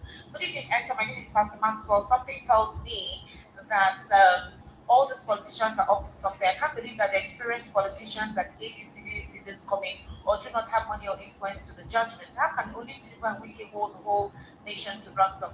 I wanted to say shame to them, but I just realized that they have no shame. I pity Obi, but I still believe that something will happen soon. I don't know what it is, but the journey to 2027 will be very interesting. And this person says, I doubt if that's barrister is living in this country for you to say Tinubu is nowhere among the top contestants. Tinubu is not my preferred candidate, but in free and fair election, he might likely win. Adiwale. Good evening, Esther. Tell Shala to respect the name of Jesus. How did he mean that Jesus can't save you? If it were the other religion, they would have stoned him for blasphemy. David from Ibadan. I think Shala was just trying to emphasize or really buttress it. And he's trying to say, like, you know, but I understood the angle Shala was coming from that. Let's not rely on spirituality sometimes. Say Jesus cannot save you. Something separate from Good evening to you, Esther, Mr. Ekpa. I'm ashamed of Mr. President's words. They're not enough to tell you how disappointed Nigerians are now. Imagine submitting only college detail. Does that mean you're not attend primary and secondary school? Good evening, Esther. I want to answer Anna Chairman. If it were Obi that submitted a blank paper, will he accept it? A dark from a gun. Good evening, Esther. We Nigerians reject that incompleted form that those contestants this election should go beyond INEC and candidates. We demand for complete accuracy in all things since we pay them to serve. Uche from Okota. Esther Machuku and your guests agree to you fundamentally. There are some items in the form that are ticked compulsorily and you cannot skip it because it won't submit. The ones that are not marked compulsory can go through. Maybe the parts in the form for primary and secondary schools were not marked compulsory. Whenever I tell he's being sarcastic.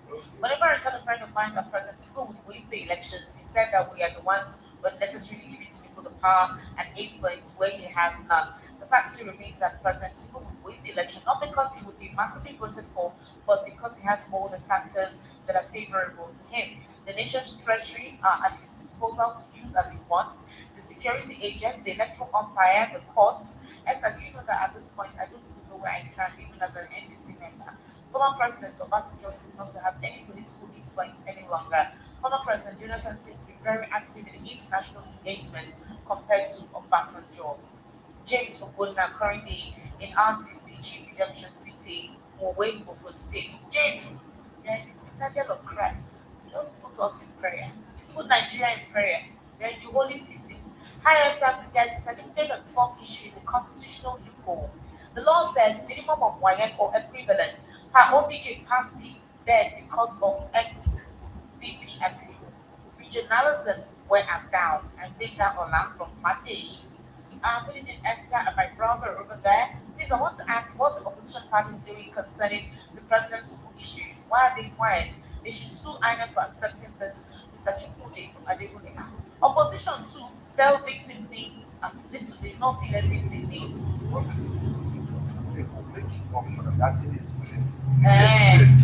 but not your credential. Like each of you submitted all his credentials. It was work experience. I'm not talking about I'm talking about the president. One thing is if you are looking for, you may not have degree, but you must have primary.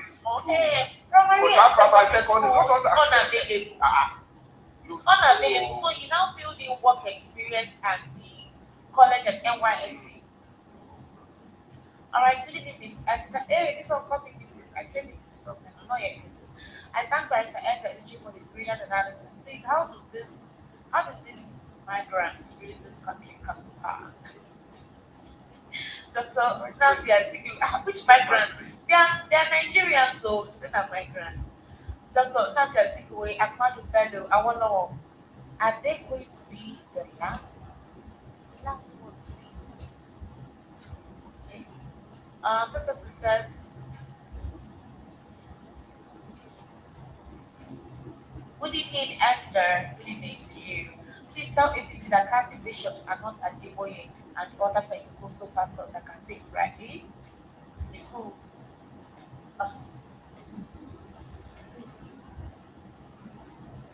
Happy Sunday, Esther. The explosive interview of Cardinal John Onaiko is nothing but a wrong truth and exactly as it is in Nigeria today.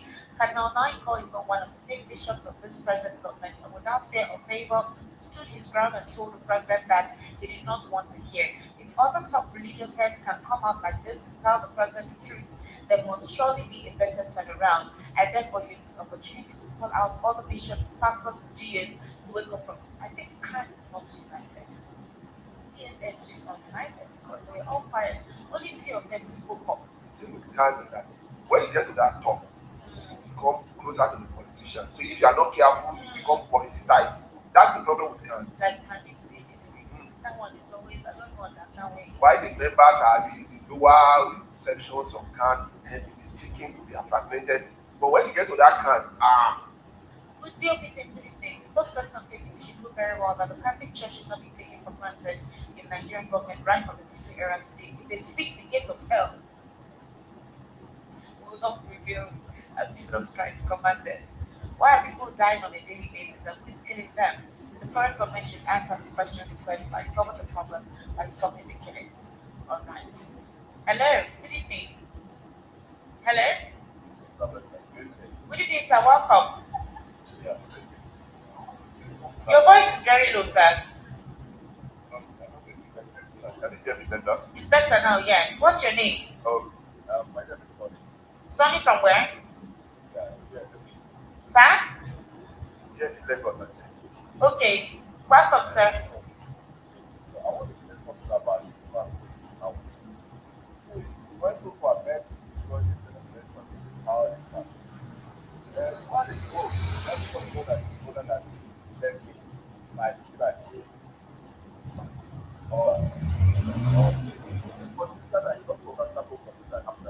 Who told you? My own opinion. That's what I think. I don't think someone told me. Go ahead. That's my own opinion. Now, let's go for faith, studies and all that. So we can prove it wrong. I think I can prove it right. So what I'm saying, at this point in time, looking at it, when you look at everything, you say that it's not totally impossible of what's happening. Although it's not what but yes, look at what's happening. It looks like a continuation of, worry so much. Like what we had to do one time. That we don't go worry to power in order so that it goes and that's exactly what we have to do. And that's really the truth. Those of us who are with our agents of 8 years of worrying backward, and now we're going to another 8 years of doing what backward. I wonder how they do. They don't do have the full job.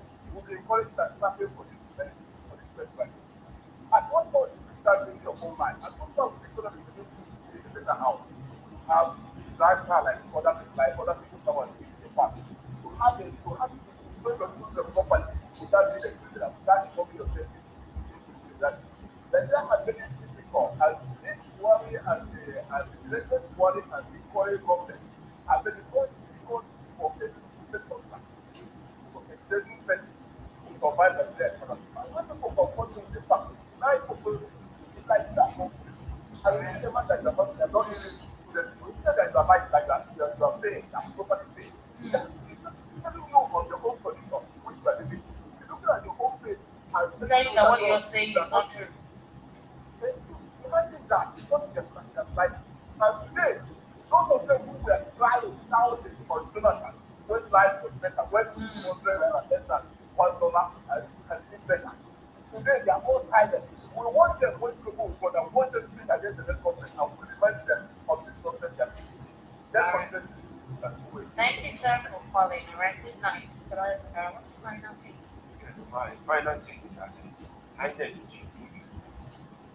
you brought it out so that Nigerians can comment, so that it can give them power to be able to return those. They should return those funds back to those ones that didn't complete their spaces. They should complete everything, then return it. Then Nigerians can now put it there because they put it in the public space so that Nigerians can. Are we looking at blank spaces? Right. So they should return it back and let those things be filled. Then Nigerians can now scrutinize everything themselves. Yes. All right, ladies and gentlemen, it's a wrap of the conversation this evening. Thank you so much for joining us on the Political Spotlight. My name is Esther. Esther Machico on Facebook, Esther Plus on Instagram, that's ESTANWAC, and Esther Media on YouTube, ESTRQMEDIA. All right, I'll see you tomorrow with by the special grace of God. To have some is coming up next, as usual. It's very internet. So have yourself a wonderful evening. Bye for now.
Across Nigeria this week, political leaders paused to remember a soldier whose brief 6-month administration remains one of the most debated periods in Nigeria's history.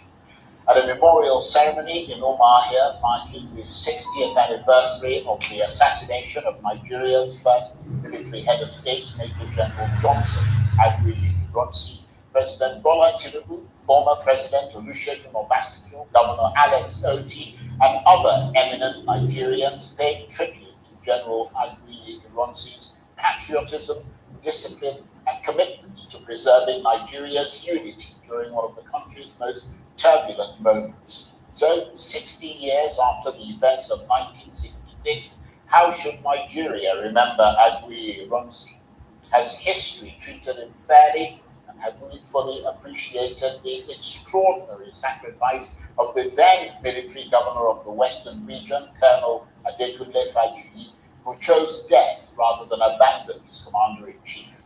And perhaps most importantly, have the lessons of those tragic events shaped what Nigeria has become, or is the country still trapped by the divisions that ultimately consumed both men?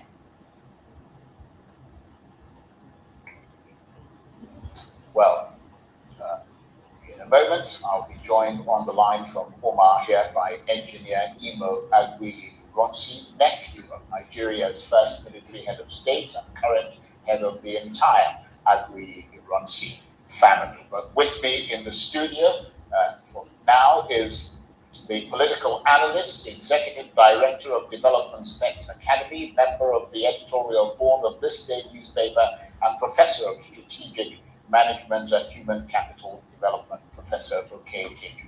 Prof, thank you very much indeed for coming in. And you are from Umuahia, aren't you? Yes, I'm from Umuahia, but my parents are from Anambra State. Okay, so you were born, you grew up... Precisely, I was born there, to the Elizabeth Hospital. Right. Old school. I actually know Queen Elizabeth. You should, because I went for a few years to government college. Oh my, exactly, and I recall that in case you didn't know. Well, I don't remember you. I do remember you.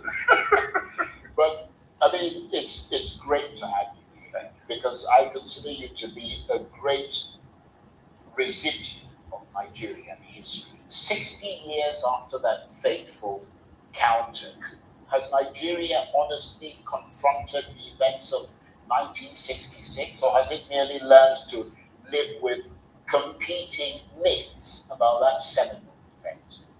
I think over the years, Nigeria has missed opportunities to confront that matter.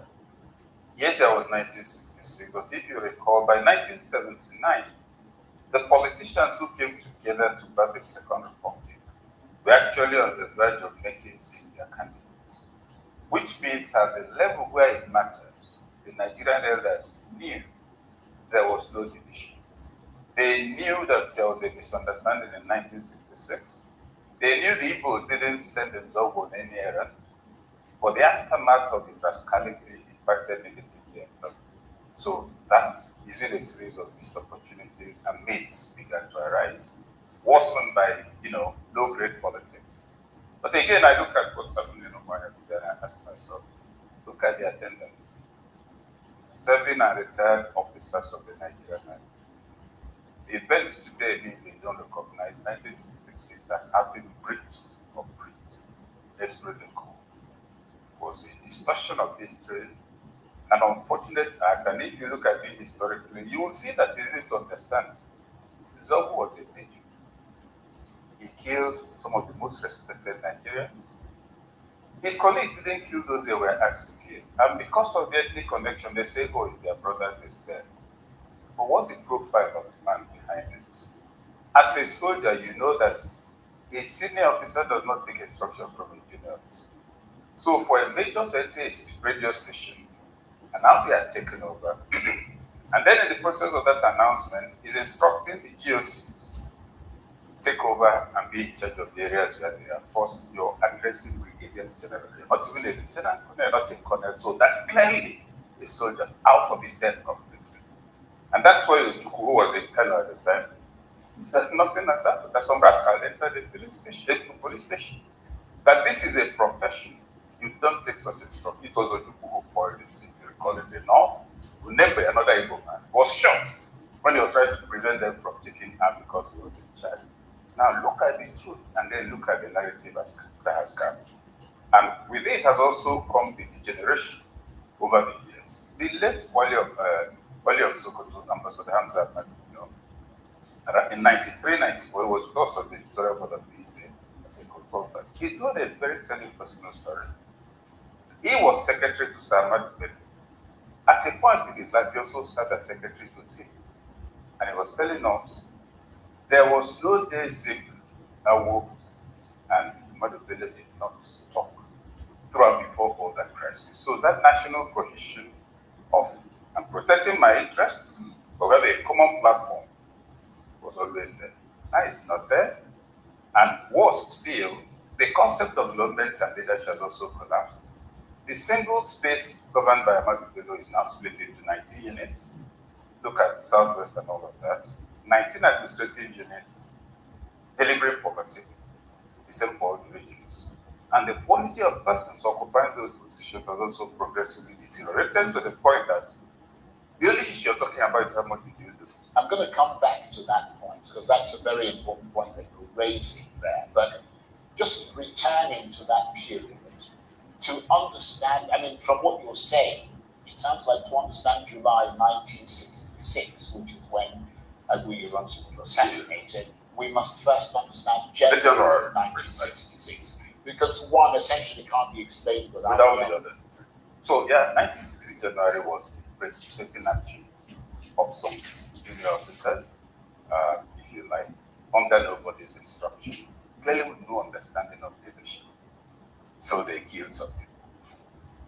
Now with that, the government was handed over to the military, formally by the person in charge. And the idea was to stabilize the place. But see, you can't remove the fact that some people were hurt. Those killed, their relations, the manner in which they were killed, began to also create issues. And Rosie who took over. Remember, in a military establishment, you have a single command structure. At the time he took over, the regions had their constitutions. Each region had its constitution, had its own coat of arms, and was carrying on the way it suited. So when governors were sent to the regions, the federal could not actually control them. I recall on several, if you check historical records, from several locations where Ubemudia was in charge of Midwest, said no, it's against the constitution of the Midwest.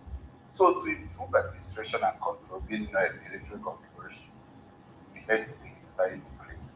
Now, first people have been killed. Nobody has been, so to say, shocked because of it. The regions affected were very old, still old. They killed our leaders. Now, the man who took over is ethnically, at least nominally connected with the killer, and the spreading is their brothers. They've taken over.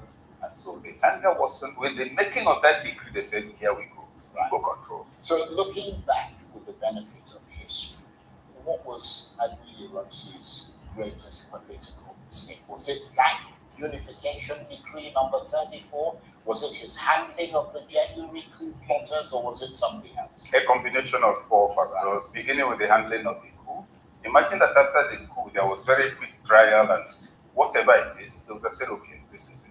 But the other truth the public doesn't know is that there was also a panel, if you like, or contractor, whatever, that kept delaying sending the report into action.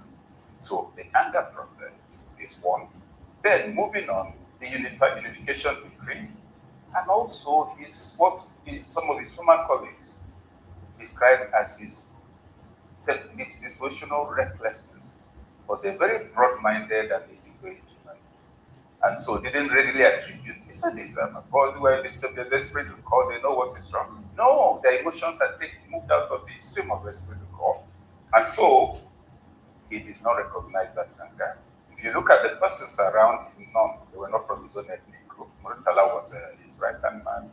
It was those boys together that killed him. So while he felt free with them and was laughing, what they were seeing was an Igbo man who was triumphant, being triumphant after their own people had been killed. So that mix-up, the combination of all of them together led to the hatred, because also, if you think of the manner in which he was killed, directed at his person, misdirected. The because there was no volitional intent to this. That's a very good analysis. But let me ask you this, Prof. Could Agui Ironsi realistically have survived politically after January 1966, or was that counter-coup almost inevitable given the atmosphere at the time? The counter-coup was not inevitable for a simple reason. Recall that not only did Ojukwu stop the coup, he worked with Bayero. And Bayero opened the palace to those who were sleeping. In fact, part of the story is the Indian story. When the northern cause and the woman, that it was a result of a lot of them who were give me what, which nobody knew. Oh, these Nyamiri people. So they couldn't pronounce it. They couldn't. So it was not inevitable. The war began. How come during the war, Zik mistakenly landed in Nigeria and nobody killed him? Do you recall? His plane came into Nigeria. Nobody. They landed in Lagos. Lagos, yes, that was Nigeria. Came out of Iran's gate. Then the war ended, the army continued. Politics returned.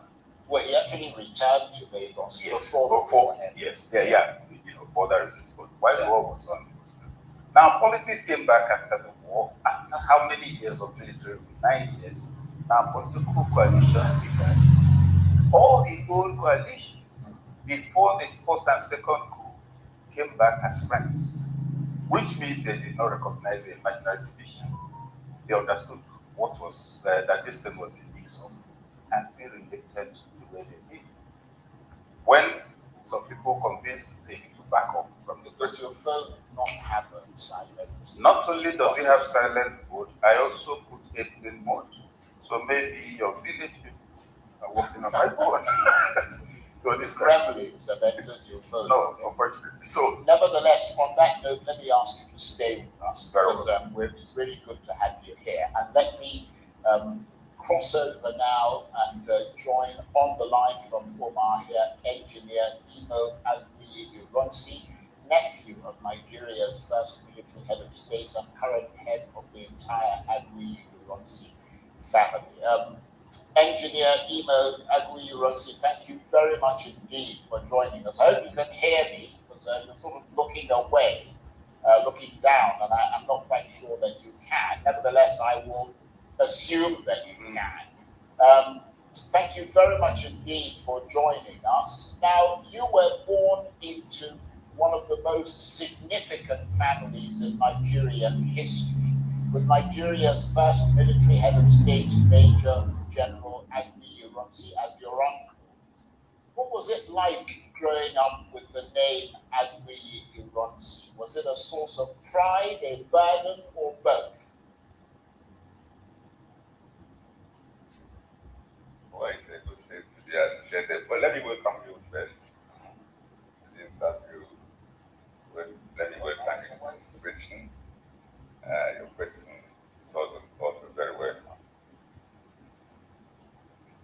It's a great thing to be associated with a family that is known all over the world, not only in Nigeria. Because the name that made names in Nigeria, the name Agui Ironsi. That's what I can say to you about that.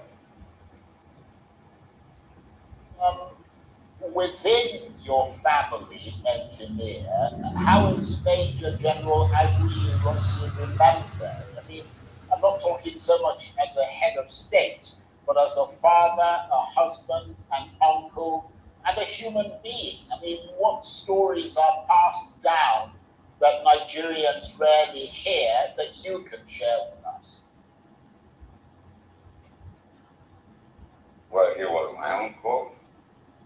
We lost him at a very tender age of about 49. In fact, he would have gone 150 years now if we were alive.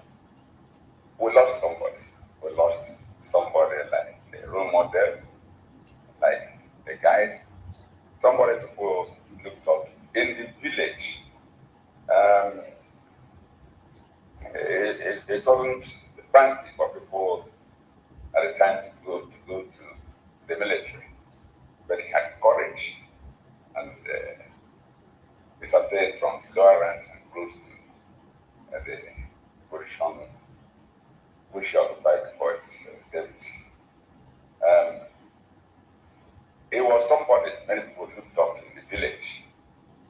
because he was the head of state, but because of the advancement he made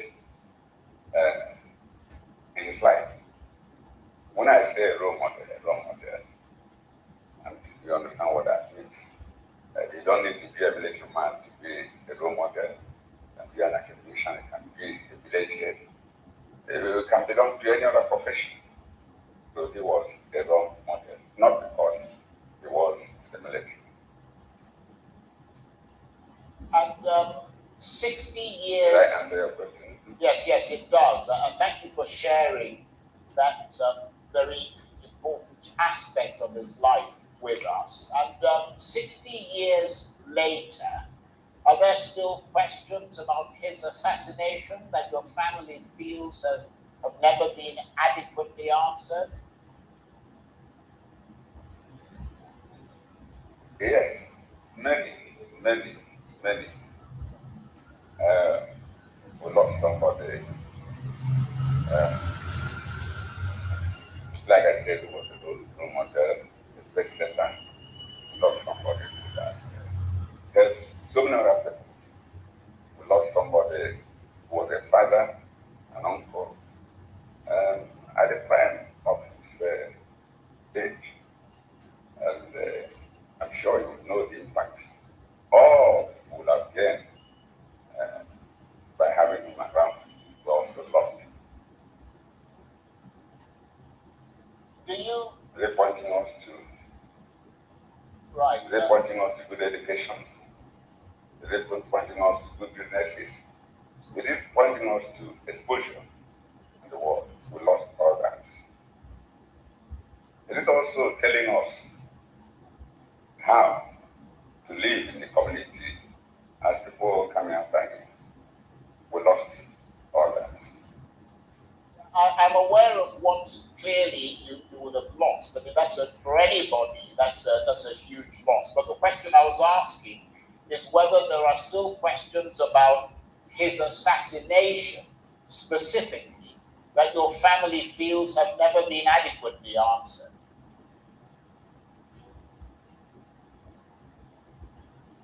Definitely.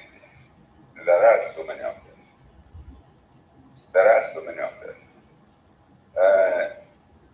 Well, can you tell us a couple of them? Materially, I would say, the family, I don't think, has been compensated. And of course, they have no sincere apology for his assassination.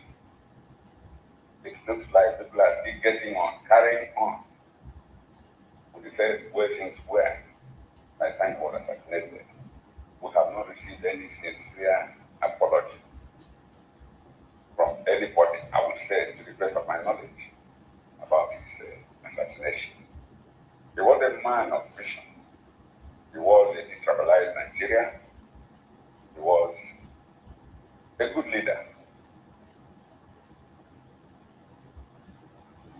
He occupied the seat of head of state for only six months, and he was taken away for months. Not because of the sin he committed, because he wasn't part of the January 1966 coup. Everybody knows that. Only because of his position as the most senior military officer, he was told to take charge of it. And then that cost him his life. I think the family needs apology. The family needs to be compensated. We need sincere apology. Right, okay. We need sincere reconciliation. Right. Yes. Well, I hope there are people who are in positions to make this happen that are listening to you tonight. But many Nigerians, especially in the north, associate your uncle almost exclusively with decree number 34. That's the unification decree, which remains deeply controversial and was roundly opposed in the northern region. I mean, does your family feel that that one decision has perhaps unfairly come to define an entire life of his his military service? Please come again. Let me get you. Right, I said that many Nigerians, especially in the north, associate your uncle almost exclusively with decree number 34. That's the unification decree, which remains deeply controversial and was roundly opposed in the northern region at the time. I mean, does your family feel that that one decision has unfairly come to define his entire military service? I would not say that my family is in the best position to answer that question, but I'm not in the best position. I would think that the Igbo nation, the Igbo nation, is in a better position, not just my family. Right. Okay, I can understand that. Let me ask you this, though. The then governor of the Western region, Lieutenant Colonel Adekunle Fajuyi, chose not to abandon your uncle, even when he had every opportunity to save himself. What does Fajuyi's sacrifice mean to your family today? Man, it means a lot. It means a lot to stay with your friend, to stay with your boss unto his death. And of course, to share the same faith with him. We respect Badi so much for that. It means so much for us. It means so much to us that somebody sacrificed his life also, along with JT and me, for the nation. Not just for JT and me, but for the nation, Nigeria. And has you're the head of the Agni-Ironsi family. Has the Agni-Ironsi family maintained a relationship over the decades with the Fajuyi family? I mean, you see both men as forever linked by that extraordinary act of courage. And I'm wondering whether you keep in touch with the family.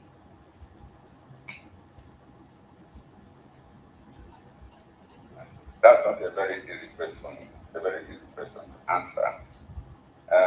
We will not go publicizing our relationship with the family, but there is a relationship. Right. President Tinubu, the former President Obasanjo, Governor Alex Oti, and others. I mean, the Minister of Defense, Christopher Musa, the wife of the former President, Patience Jonathan, they were all there. I think at the memorial in Omar here, and many others. They've all described your uncle as someone committed to Nigerian unity. Looking at Nigeria today, do you think the country has honored the ideals for which Major General Aguiyi-Ironsi ultimately gave his life? Looking at the gathering yesterday, and the conversation of people from near and far and near, people from the north, west, people from the south, some people from all over the country. I would say that Nigeria is beginning to understand the reasons why JT Aguiyi-Ironsi tried to unify the country, what it did, bringing us together as a country, bringing us together as a people. So the meeting of yesterday pointed to that, signified that it's like a realization of the this purpose about 60 years ago to bring the country together. I was personally delighted when I saw the large crowd from Parliament, from the Hausa community, Hausa nation, from Yoruba nation, from Igbo nation, and other nations of the country. I was very delighted, very glad. And I think that we are beginning to achieve that unification. We're almost at the end of this chat, and thank you very much indeed for taking the time to talk to us. But 50 years from now, let's say 50 years, if Nigerians remember only one thing about your uncle, Major General Agui Ironsi, what would you want that to be?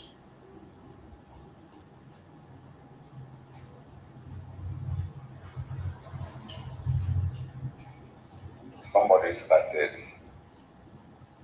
the process of unification 60 years ago, and it's like we are all coming to the reason for us to be united as a nation.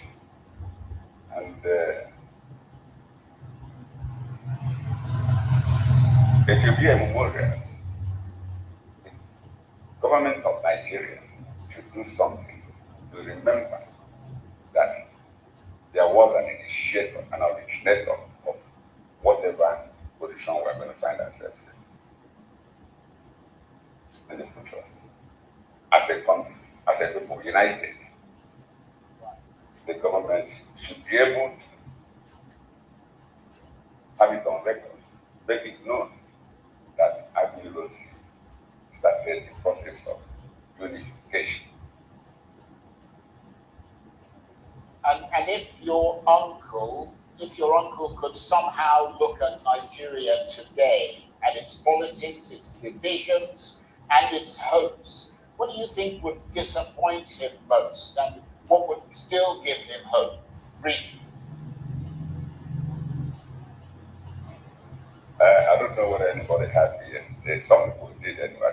I don't know whether you had me yesterday. What I said yesterday was that if it were possible for my uncle to rise from where he is, if it were possible for him to see the gathering, if it were possible for him to see Nigerians united at the commemoration of his death, he would feel very, very happy that his purpose, his aim, his desire at that time is being realized. But it's not within our power to put him off. I said it yesterday. It's not within our power to call him off. I remember that many people resurrected from the dead. And what I imagined yesterday was he also resurrected and looking at, even though he's lying there, looking at the gathering of Nigerians to remember him. On that note, gathering of Nigerians, right, unity. Right. Okay.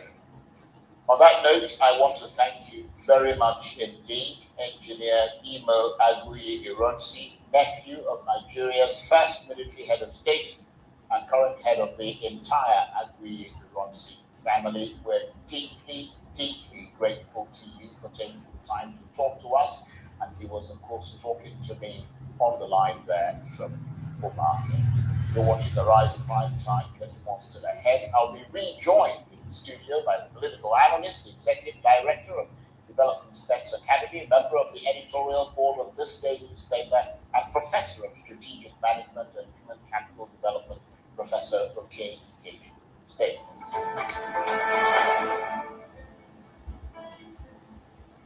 Now, 60 years ago this week, Nigeria lost more than a head of state. It lost a defining opportunity to prove that loyalty, honor, and nationhood could triumph over suspicion, ethnicity, and vengeance. Major General Johnson Agui Ironsi, Nigeria's first military head of state, was brutally assassinated in the counter coup of July 1962. That's actually Obasanjo in that photo. That's not Agui Ironsi. But standing beside him until the very end was Lieutenant Colonel Adekunle Fajiri, a man who refused to abandon his commander-in-chief, even when doing so would almost certainly cost him his own life. Together, they paid the ultimate price. 6 decades later, as Nigeria continues to wrestle with questions of unity, justice, and national identity, their deaths remain more than a chapter in history. They remain a challenge to every generation. So have we learned anything from the sacrifices they made? With more on this, I'm joined now in the studio rejoined by the political analyst, executive director of Development Specs Academy, member of the editorial board of this day newspaper, professor of strategic management and human capital development, Professor Okeke. Thank you very much indeed for staying with us. You listened to engineer Imo Agui Ironsi, the head of the Agui Ironsi family today. What did you make of what he had to say? The first thing, before what you had to say, you said head of the Agui Ironsi. There's a cultural factor that has to be emphasized. The head of the family is not necessarily the son or whatever. The eldest member of the extended family is the head of the family. And the fact that he spoke indicates a family that also has its head properly screwed on culturally. The second point is that listening to him, you see the benefit of sound education. Indeed. And clear-headedness. His answers were concise, he was articulate, issues. So this is what people should look at and ask themselves. Do we still have elders like this? Those who are leading us today, can they respond to questions the way he did without saying more than 50 times before another word? Then, pertaining to the substance, he addressed issues concisely. The element, oh, by the way, this is a digression. You notice that each time Agui Ironsi is brought out, he's holding a crocodile. Yes, that is true. I think people need to know that that's his name actually. Agui is the Igbo name for crocodile. Right. Yeah, so people should know. So that's the symbol. That's the symbol. Right. He was carrying the symbol of his name, Agui, the leopard of the waters. Right. Whereas Ago is the leopard of the forest. That's a cultural diversion. Right. So, looking at the issues, you also see a family that has come to accept realities he couldn't do anything about. And with some measure of dignity. There are people who, if you had called it, they will ask, even when he was asking for apology, he was saying there has to be reason for it. So there's no indication of rage. We don't have a little concern when he now speaks of apology from the Nigerian state. It is important that that apology should be made, but not just to the Ironsi family. Those who assassinated Sam Adubele were not sent by anybody. Those who assassinated Stefan they were not sent by anybody. Those who assassinated Agui Ironsi were reacting to what they perceived. So the Nigerian state, embodied in the president, should address the nation on the 1966 issue. Point out that Igbos did not sit down to plan a coup. Point out that Obasanjo, who was roommate to the leader of that coup, was not even told. Point out that he gathered his personal friends and they talked about a change, but they had no understanding. Assuming they actually succeeded in killing everybody, including Ironsi, would they have run Nigeria from the radio station? They had no executive capacity. It was youthfully exuberant. Idealism, fine, but they couldn't have got. Somebody needs to put this in context. That for all the affected families, the nation tenders an apology. If you look at the circumstances of the killing of Malari, some of these respected elder citizens were shot by those who were serving them. It's inhuman. And you didn't have to shoot their wives. Imagine a leader brings up these things which will shock us and then point out in the culture of those who did this is not how their people behave. It is these boys themselves. Yeah. To the military to which they belong. So that national apology should be addressed to all because all have been wronged. Yeah, that's a good point. Now, one of the things that Imo Agui Ironsi celebrated, if you like, in the course of that brief interview we had with him was Colonel Adekunle Fajiri's loyalty to his commander-in-chief. Beyond what he had to say, why has that act of courage resonated across ethnic and political divides when so many other events of 1966 remain contested? Culturally, is a virtue you find across all cultures. People say one thing happened. There's you have brother. That's the place in other lands. That's what virtue demonstrated. And if you go to my head, there's an Edwin virtue street in that. There's a very strong relationship between the two families. Quiet relationship, like I said. I know my man from another state, and it was always there. Now, virtue is action. Transcends all the paradigms of self-affirmation, self-preservation, number one. Oh, culture, the man is an Igbo man, number two. I'm not involved in Igbo. All of that, the man cancelled it, respecting the humanity and esprit de corps. It is to the credit of the Nigerian ministry today that what happened in Omaha yesterday is what he was speaking for. Obasanjo, the former pastor, so they came as professional colleagues because they know they had nobody had any business in agreements. It's a reaffirmation that the serving officers and soldiers should take and begin to work along with. And do you think Nigeria has done enough to preserve the memory of Agui Irunsi and Faju? No, I don't even think they've done any. Nigeria has done anything at all. I think this might be the beginning. Because when the elder statesmen, both principal actors at that time who are alive, and those serving in that profession today come together, this might be the beginning of doing something substantial. And do you think if Agui Irunsi had not been assassinated, do you think Nigeria's political evolution might have been fundamentally different? Radically different. Because the second coup was not an overthrow of government, it was murder. It was a revenge. Revenge, just killed them, they killed us, and then damaged the military. It also led to a situation where officers began to command their superiors. But that's why Ojukwu rejected him. He said, I cannot take instructions from any junior officer. It's either Ogundipe becomes the head of state so Yonsi is dead, or I become head of state at the proceeding. But you see, it has damaged the army. When Moritala was killed, somebody was moved from, I think, colonel to major general. And it's a disaster. So no, our evolution would have been different. We would have had a stronger military, and among other things. But again, that's the business of mission. Right. The mistakes have been made. Let's remedy them. And how directly did that July 1966 counter coup set Nigeria on the path to civil war? Or was war already inevitable by then? No, war was not inevitable. There was the killings, and the Igbos ran from the north. The pogrom ran from the north, and then the leaders met, and Ojukwu was sure it had all been resolved. So he addressed the central state, told his people to go back to the north. We are now one Nigeria, but before the greater beginnings to begin. So the war was not inevitable, but again, the empires were already being found. There was also the perception, let's wipe them out. So that discussion of historical facts and the temper of individuals who had access to instruments of coercion precipitated a civil war that was totally avoidable. Also, the confusion arising from that Accord, those who went there lacked the sophistication to understand their advantages, and Ojukwu was better than them, outsmarted them, and then in addition also made the decisions public. I hear a distorted version on the fact of agreeing to a confederation and then rejecting it became a precipitating factor for, okay, well, have we had enough? And so Ojukwu said, let's move apart in order to survive.